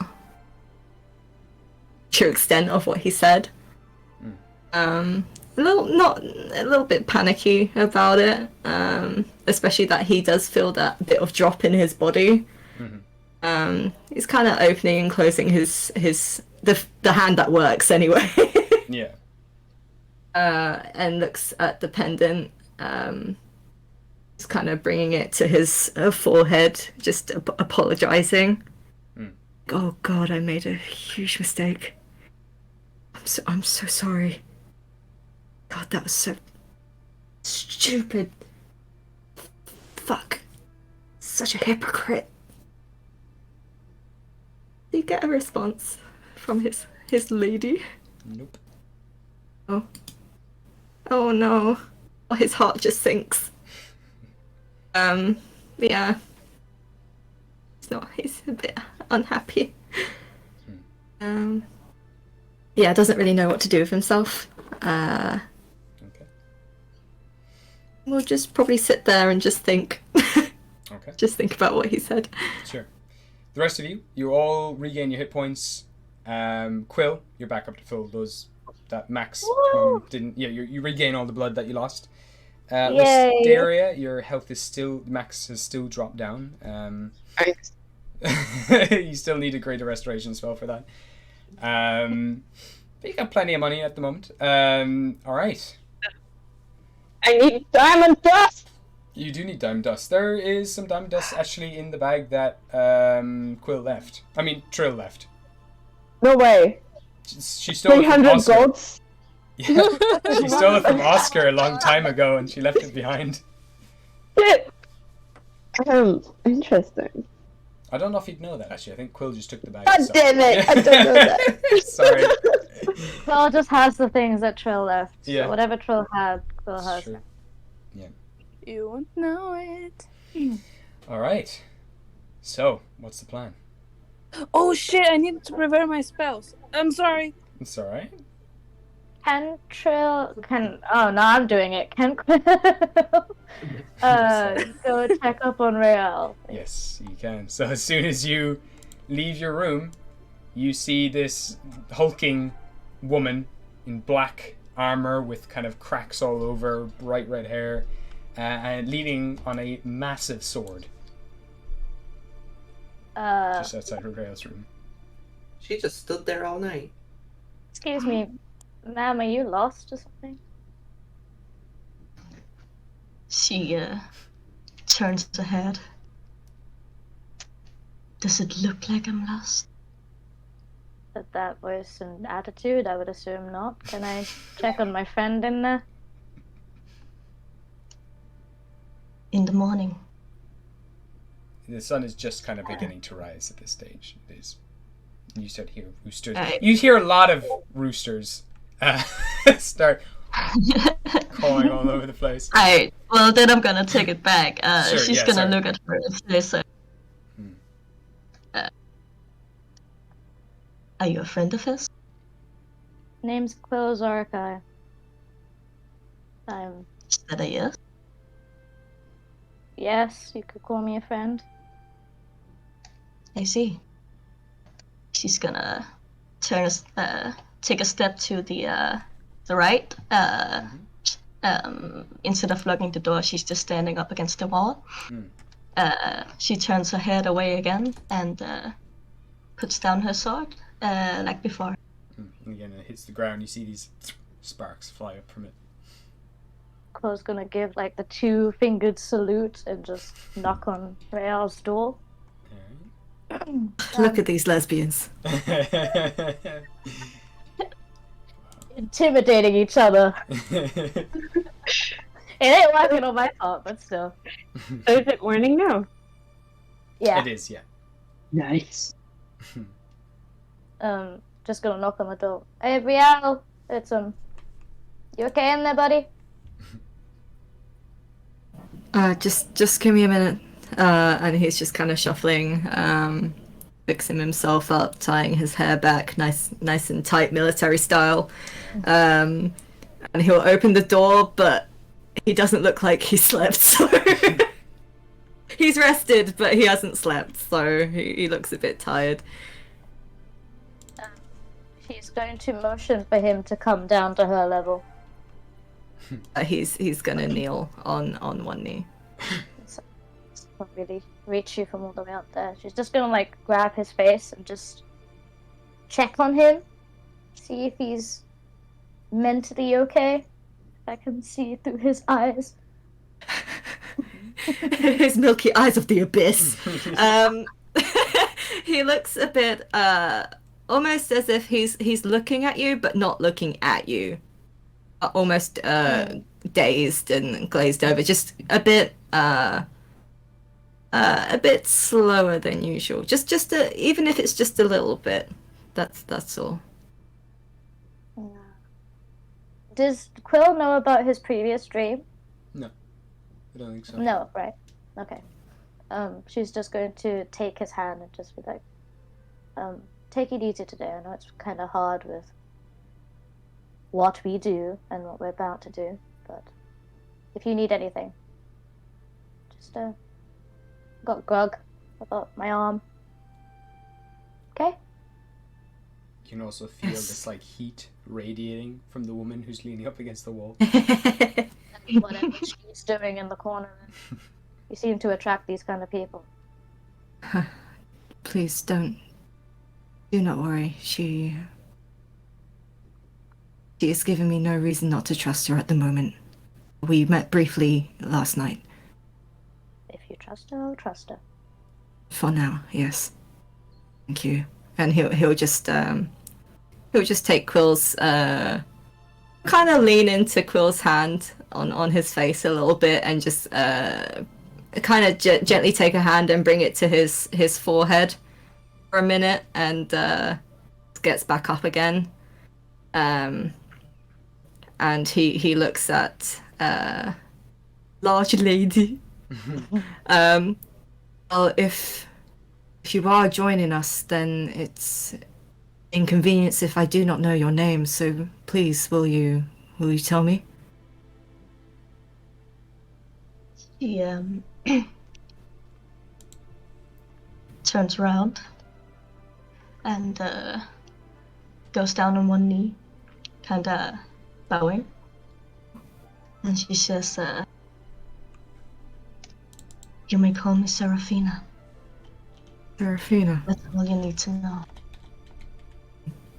That's a nice ring to it. She stands up again, bows another, again, and yeah, that's. I'm going to be getting the rest of the team, so I hope you'll join us downstairs. She nods. Right, and he'll nod and he'll go to the group room and just knock on the door and wakey time. I think Claw's gonna go down and get breakfast ordered and paid for because Sure. she has the 50 gold from Okay. Dad. So They say for breakfast for all of you, it's about 2 gold pieces for a big, nice, Okay. hearty breakfast. And for, I guess, expediency, unless there's anything specific that you want to do, we can say you all gather around, you have breakfast together. If you want, we can roleplay that as well. It's up to yourselves what you'd prefer to do. But Rael, you managed to gather yeah. around. I think just to introduce. Yeah, no, true, Yeah. exactly. Rafina. I was just thinking the same thing, so no worries. So, I'll say you managed to grab everyone. Start heading down. I didn't fall asleep. I was doing the work.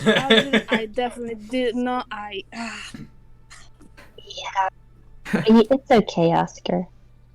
Yeah, we'll just kind of give him a pat on the arm, just like, okay, buddy. thanks, man. And did a good sleep? Yeah, at least that. Let's have breakfast. Nice. I'll leave the queen there with Melody actually, just to. I'd say they'll order breakfast to the room just for safety. Damn, for safety. She is dating my sister. Do not assume. They broke up, man. They have not broken up yet until the words "I'm breaking up with you" has been said. Oh my god. All right, so we'll say these 2 tables are all pushed together. If they'll stop moving any second now, they will. Okay, they're just leaving them again. The map. I don't know what's going. Okay, they're done. All right.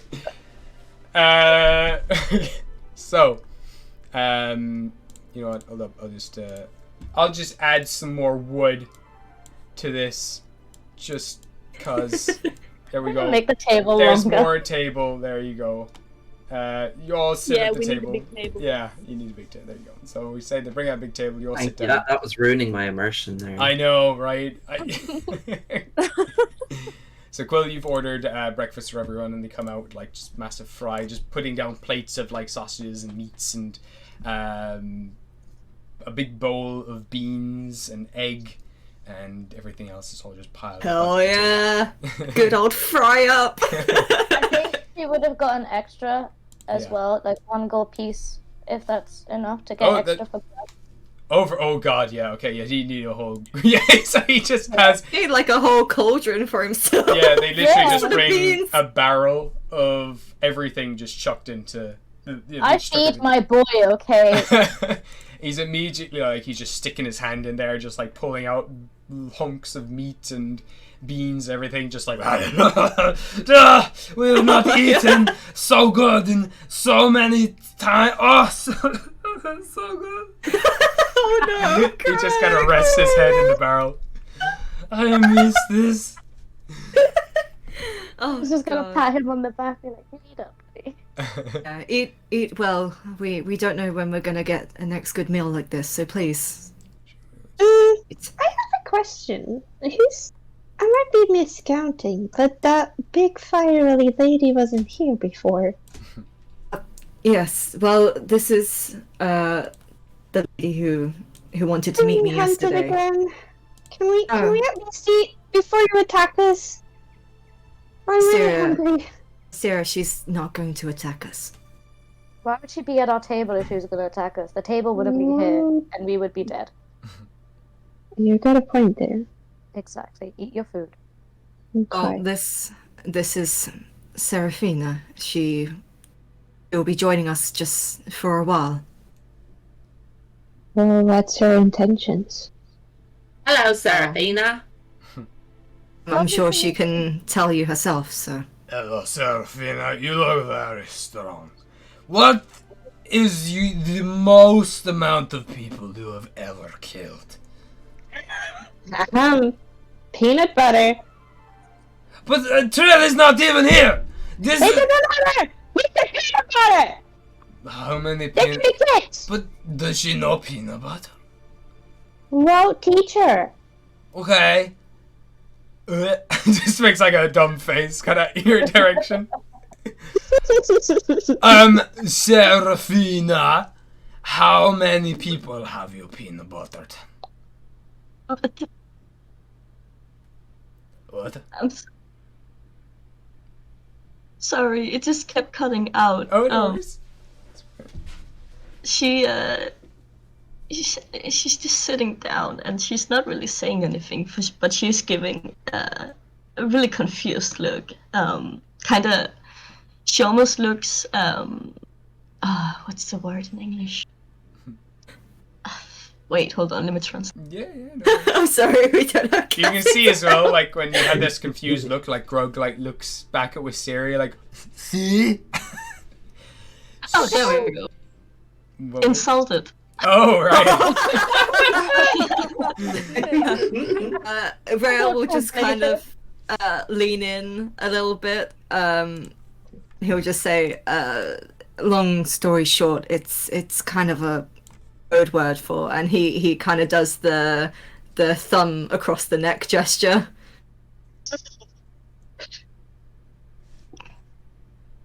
That's it. How many people's heads have you cut from their bodies?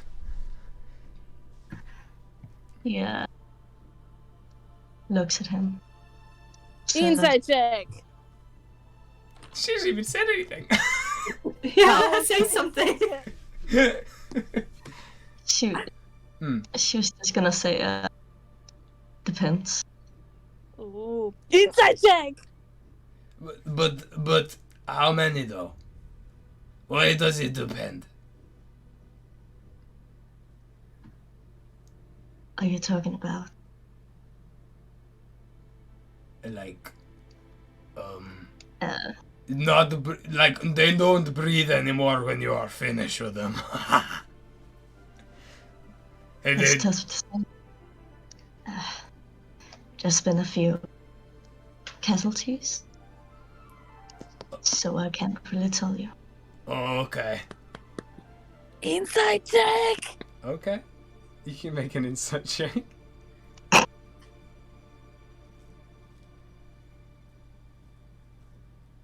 What did you get? Maggie? Maggie's gone.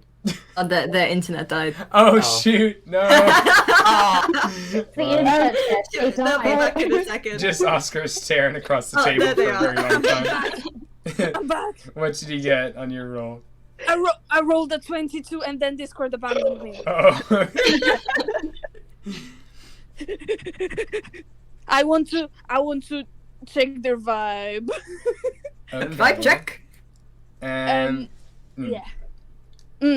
Cause she said depends, and I'm like, iffy. So I guess it's either up to you. If you want me to try to wing this one out, it's totally up to yourself, or you can try to give a description too. and what you'd like Oscar to know. Uh, I can happily take it over as well if you prefer, if you're more comfortable with that. yes, I don't really know how I would explain, I guess. Yeah, no problem. So, Oscar, there is this hardness, this kind of eagerness, this incredible strength to this character. Like they could topple mountains. But there is, amongst it all, even though there's this roughness, this rawness, there is a goodness there that you can see in their eyes. Everything else is pretty rough and pretty powerful, pretty like they could just crush you in an instant, but there is goodness in their eyes. Oh, okay. Can I inspect for any holy symbols on her? You can. Give me an investigation check or a perception check, I guess. No, give me a religion check. Whoa. Religion. Yes. That's a 7. There are some symbols on the armor all over the place, but you can't tell if they're religious or not. You wouldn't recognize Yeah, them. my eyes are still sleepy, so I cannot see that well. Not even that, you just wouldn't know what any of these symbols mean or represent. You know some gods, you know quite a few, but if there was any symbols there, you don't know if they're belonging to a god or anything. You don't. Yeah, they're all pretty unfamiliar. Okay. Yeah, Cool. they're nothing you've Thank ever you. seen in the Vale, really. Okay. Alright. So Serafina, why are you joining us for a couple months?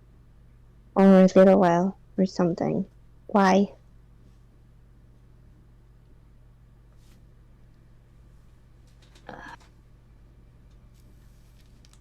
Well, I guess you could say it's personal business, Mm, but Rael knows. you have personal business with us? Not necessarily. But does it matter? To you, anyway. I mean, you're kind of going to be coming with us, so I guess it does kind of involve all of those, right? I guess. Okay, well, I'm Wisteria, and this is Fish. Nice to meet you.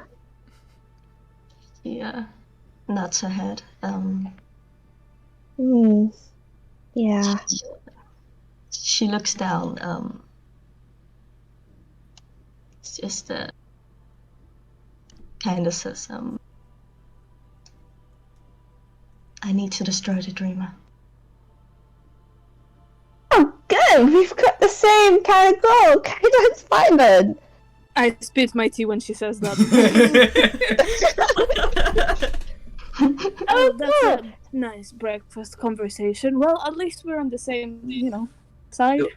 Yeah, Goldie's completely oblivious to all this, and she's just trying to feed little Wisteria and trying to figure out what kind of fry up foods the chicken eats. Oh no. Just held upside down. Okay, well, it's nice to meet you, Serafina. Let me give you a rundown of everyone here. So this is Fish. She's my little poisonous snake familiar. I'm Wisteria Spoons. And this over here is my sister called Ghostly O'Keefe.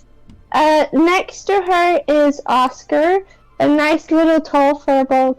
And next to that is Grug. He peanut butters a lot, which is code word for killing.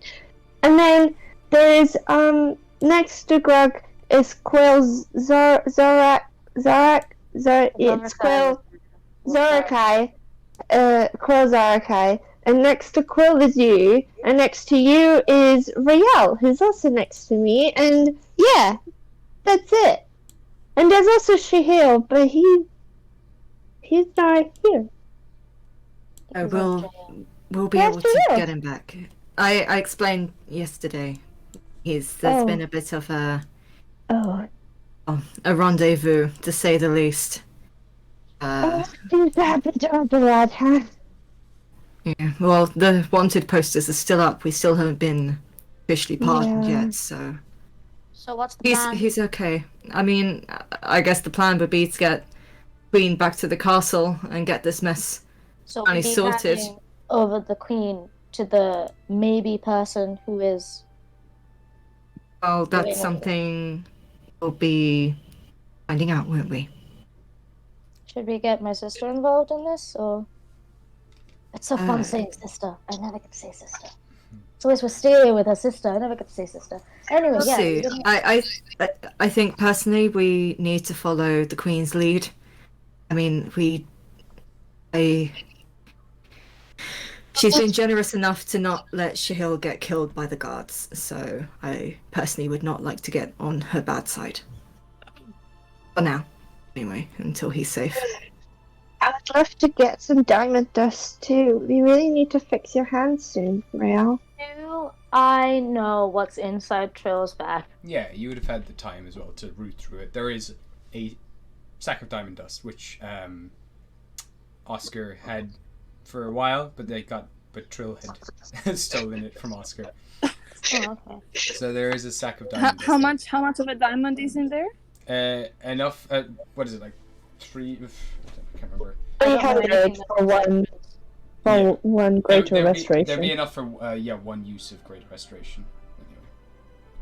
She'll just kind of Mm. look at herself and look at the stuff that she has, and just kind of ruffle through the bags, just kind of pulling out. There would no, there'd be 2 uses of diamond dust in there. Sorry, I only saw 100, so yeah. Okay. It's about So pull out one. 250. Yeah. Okay. Yeah, she'll just pull out one and just this one. And just kind of hand it. Is that diamond dust? Well. Oh, Trill that had is diamond dust. perfect. Oh, can I have it? I'm handing it to you. Okay, Rael, give me your hand. What? I Don't prepared the same spell for today, so I can help as well.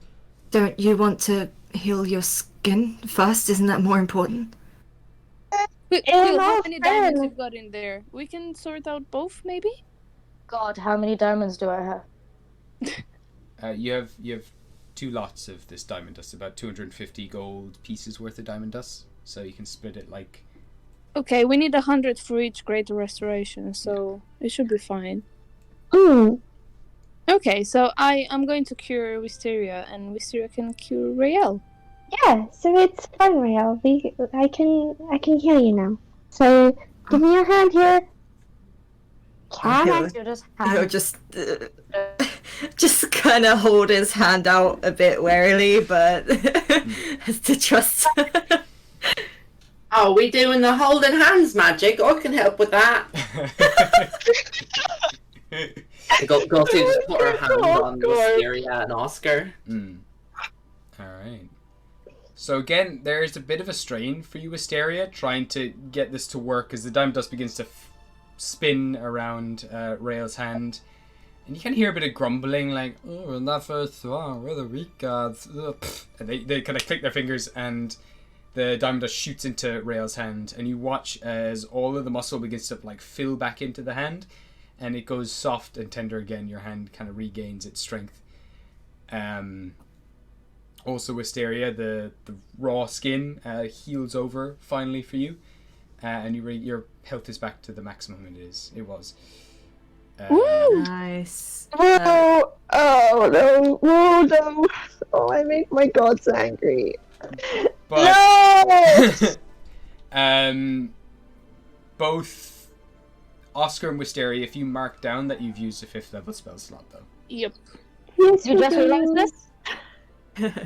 Rael's just gonna kind of very slowly open and close his hand just to try and.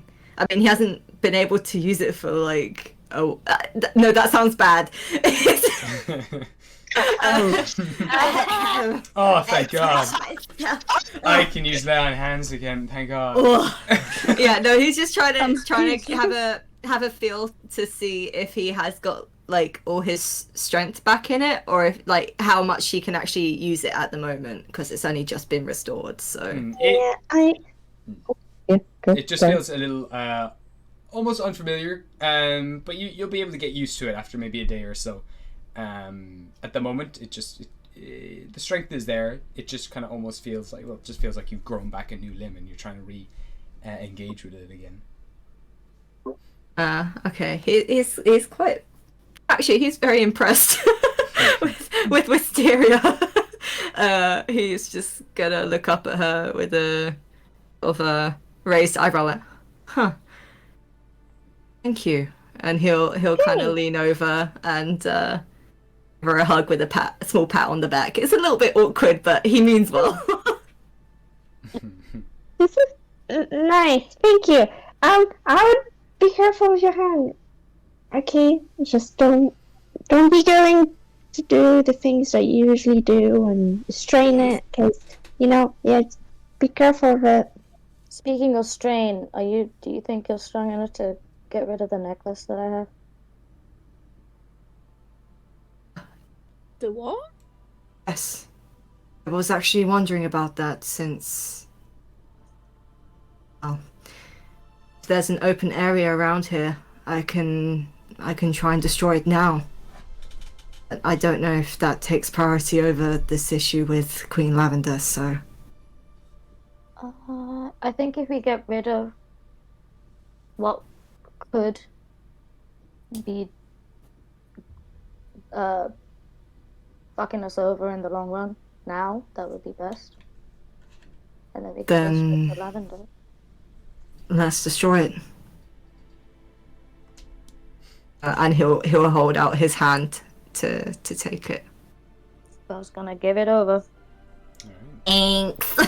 So you now have 2 eyes on your person. I have 2 eyes. I do. So I'm gonna get you to make a wisdom saving throw, please. Okie pokey, boys. I knew this was gonna happen. Shit. David said not to do this. It's okay. It's okay. That's 15. It might not be okay. Okay. No. You feel, now that you've got these 2 eyes on your person, you can feel like the presence of them trying to weigh you down. You feel tired. You feel slow. You kind of feel like giving up and just wanting to go to bed and call it a day. You're not sure if this is going to work. But you managed to shrug it off. Can I try and fight it? Yeah, no, you do. Exactly, you do. You feel that for a moment, and you become very aware that, having too many of these eyes on you, that feeling is just going to get stronger and stronger. But you feel okay. Yeah. You're all right. I feel okay. Yeah, because I remember from the book. Yeah. Yeah, I can't gather them all. So he's gonna actually nudge Seraphina. Kind of, he wants her to come with him as well, just to show that they can be destroyed. And it'll find if there's like a garden or a bit of a field nearby. Yeah, we can say. It's gonna try. You're leaving the town. Do you want to go out? Do you want to go out to like outside the walls of the city? Or are you gonna just find a nice spot in the city, like the park? I'm just gonna try and find a nice spot because I don't want the hassle of going out and get back in. So. Okay. No problem. Because I'm lazy. So you guys are literally loading in. Hold up. Any second now. Don't know why this happens. You're just too powerful. Yeah. Okay. You guys good? Nope. Okay. There we go. Okay.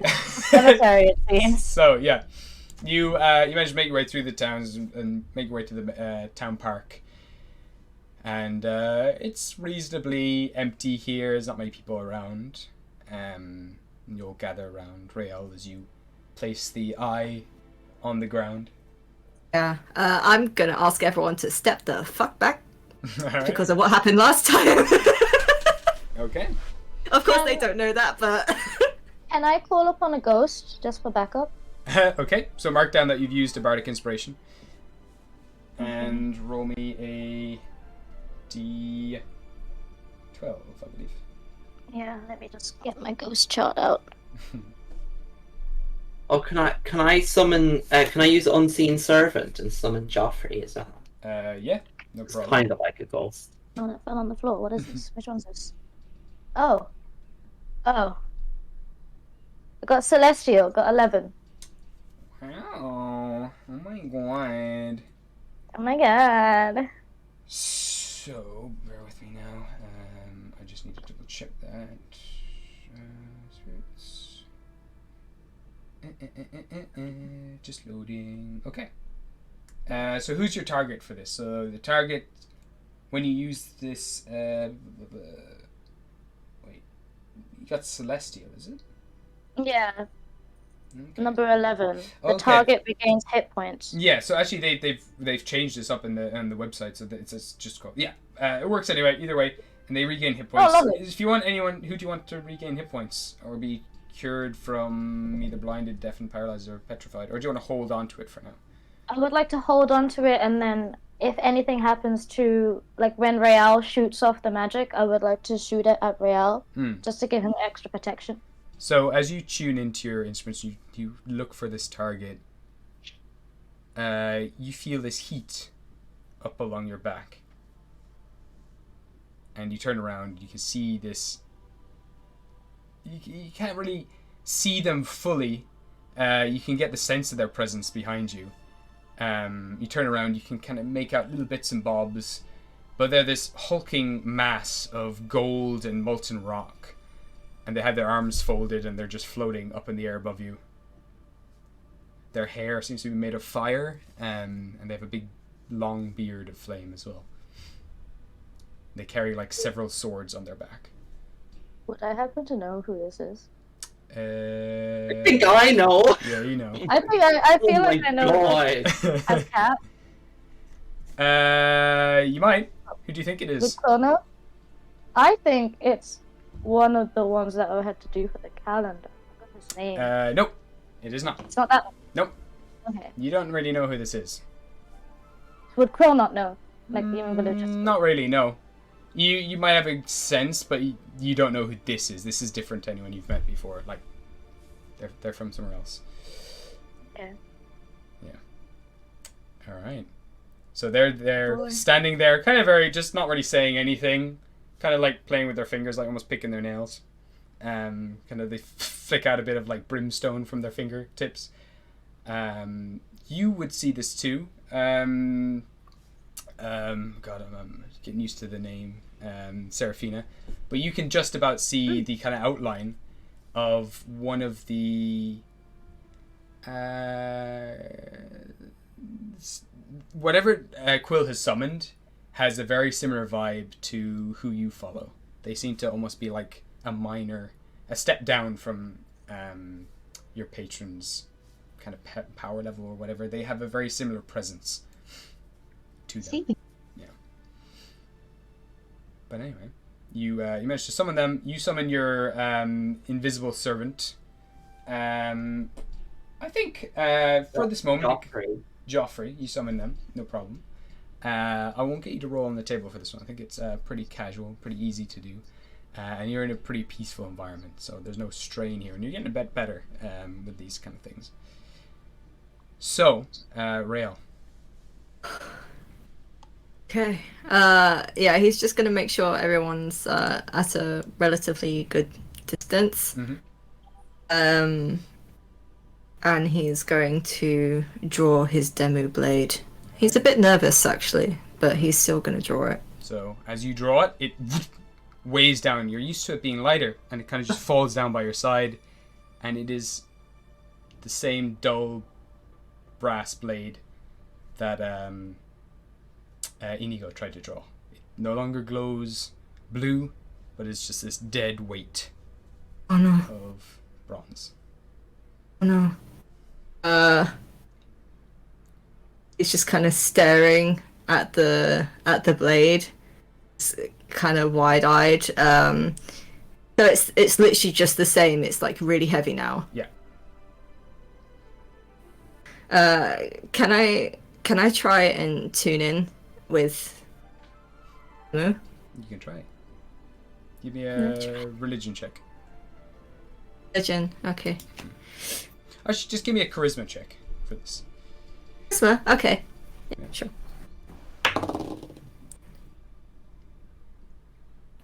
It's a 23. 23. You kind of try to tune in and focus on the blade, focus on them. You close your eyes. and there's just kind of silence all around you. You get this heavy weight, this feeling of disappointment coming from them.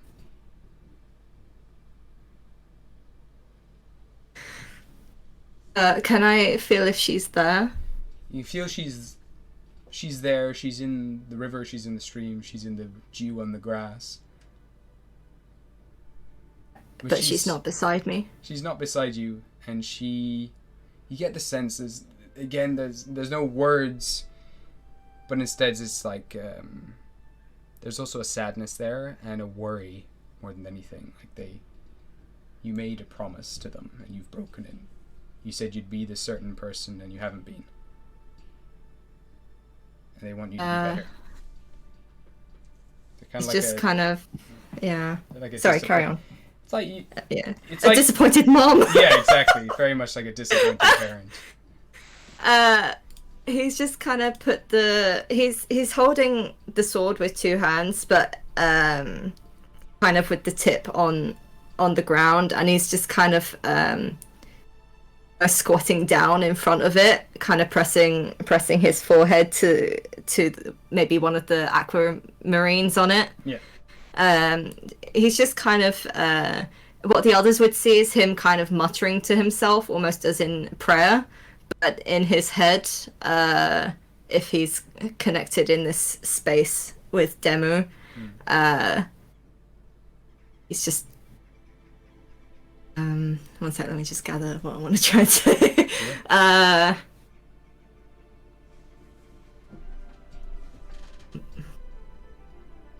Lady, please answer me. I know what I did wrong. And I am so deeply sorry. I have no excuse. It was stupidly hypocritical of me. I didn't mean to. Please talk to me, please. And that's all. There's a long pause. Nothing. But there is a voice does eventually come through. It says, "Do not be sorry.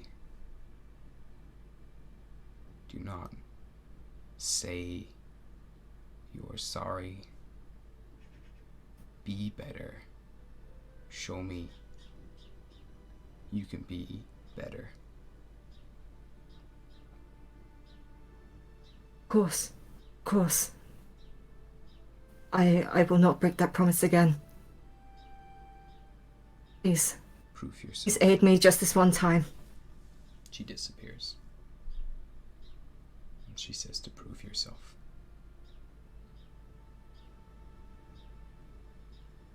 Well, I won't let you down. You also, a vision comes back to you of when you were coming back completely distraught to the small spring where you first found Demu, and you made your oath where you had said that you would promise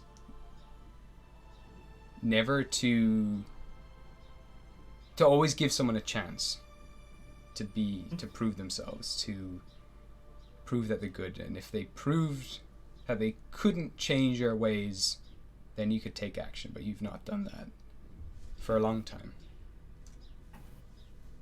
I would like to repeat that oath again. Okay.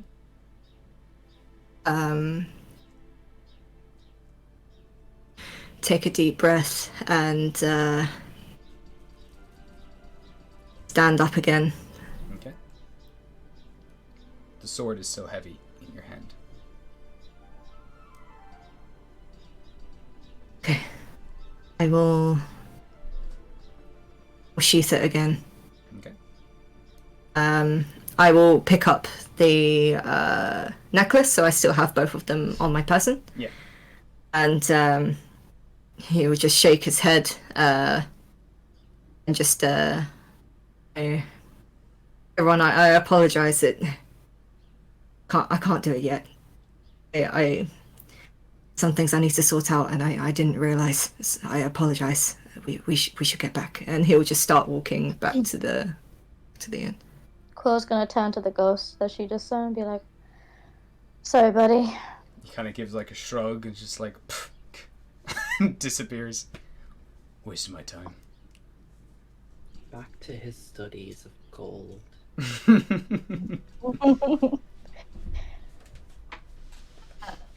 Seraphina is gonna do a little and then whisper to herself. He's weaker than I thought. Sad. Okay. Disappointed the newcomer, Real. Sorry. Bad timing. I'm just gonna sob in my little baby corner. So Okay. you meet up with the queen as well, and Melody. Stupid face for the queen. Sorry. And Melody. And the queen kind of turns to all of you, saying like, I'm ready to go back. Let's face the music. And so Alright, thanks, Queen. so all of you begin to head towards the manor, I suppose.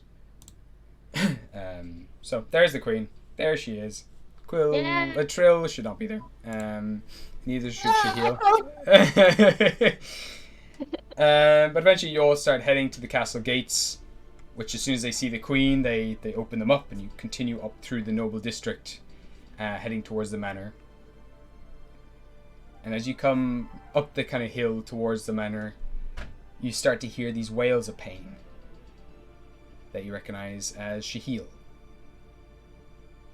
And as you get to the top of the hill, you can hear the rattling of chains. And we'll just get rid of these again. Right, Croft should not be there. Sorry, Shahil shouldn't be there. He should be over somewhere else. And Trill, you should be there. Okay. So eventually, as you kind of make your way up, there's a few guards kind of looking at you as well as you make your way up, and you see now Shahil with manacles and a cuff around his neck.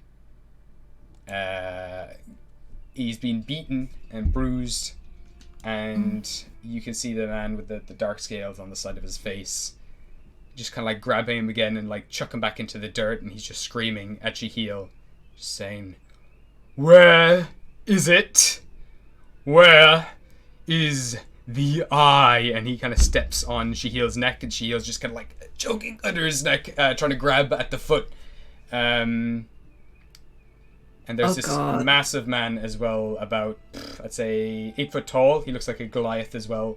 He's clad in armor. And you see all of these guards start to turn on you. As he looks up and he says, "Ah! The second thief. You would be more useful to me." He kind of kicks Shahil across the face and looks down at all of you. "Where's the eye, changeling? Where's my eye?" I'm gonna leave it there for this. Oh god! I sounded the whole thing in my head. I was gonna fucking punch this girl in the face. Same. Oh god! Alright. Don't touch our boy. Yo, that was good, man. It's my son! Thanks. I love the queen is there. Where's the queen? I'm gonna bring her over there now. Ba-ba-da-ba-ba-da-ba. Ah, she's been here the whole time. Where is she? We never kidnapped anyone. Magic. Okay. She just blends in too well. She does, that's it. Rats. Exactly. I was right here, you doofus. She's the queen of stealth. Alright, thank you everyone who's been watching the stream so far. Thank you! And we'll see you all next Sunday. Find out more about Seraphina, see if Rail can get back their their gods, blessings, and see what happens next time. All right. Bye, everyone on the stream. Goodbye. Bye. Thanks for joining.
Bubbles' mouth kind of stretch to the sides and curl downwards, like and you can sense what Bubbles is thinking, like, really? You think I'm good at this kind of stuff? I was just gonna look at her. I was like, no, but I don't think I'm any better. You really want me to go up to that man? A girl like, oh, it's okay. She wasn't much of a loss. See, I can't. Bubbles kind of points inside their mouth, and just you know what Bubbles is saying the whole time, and Bubbles is just trying to communicate, like, I can't even talk. I think that's the benefit. Yeah, that's true. Okay. Ghostly, I think this might be for you. What's that then? Like, go give Brian a hug. Oh, Brian's upset because Nagacinta's in bits on the floor. Oh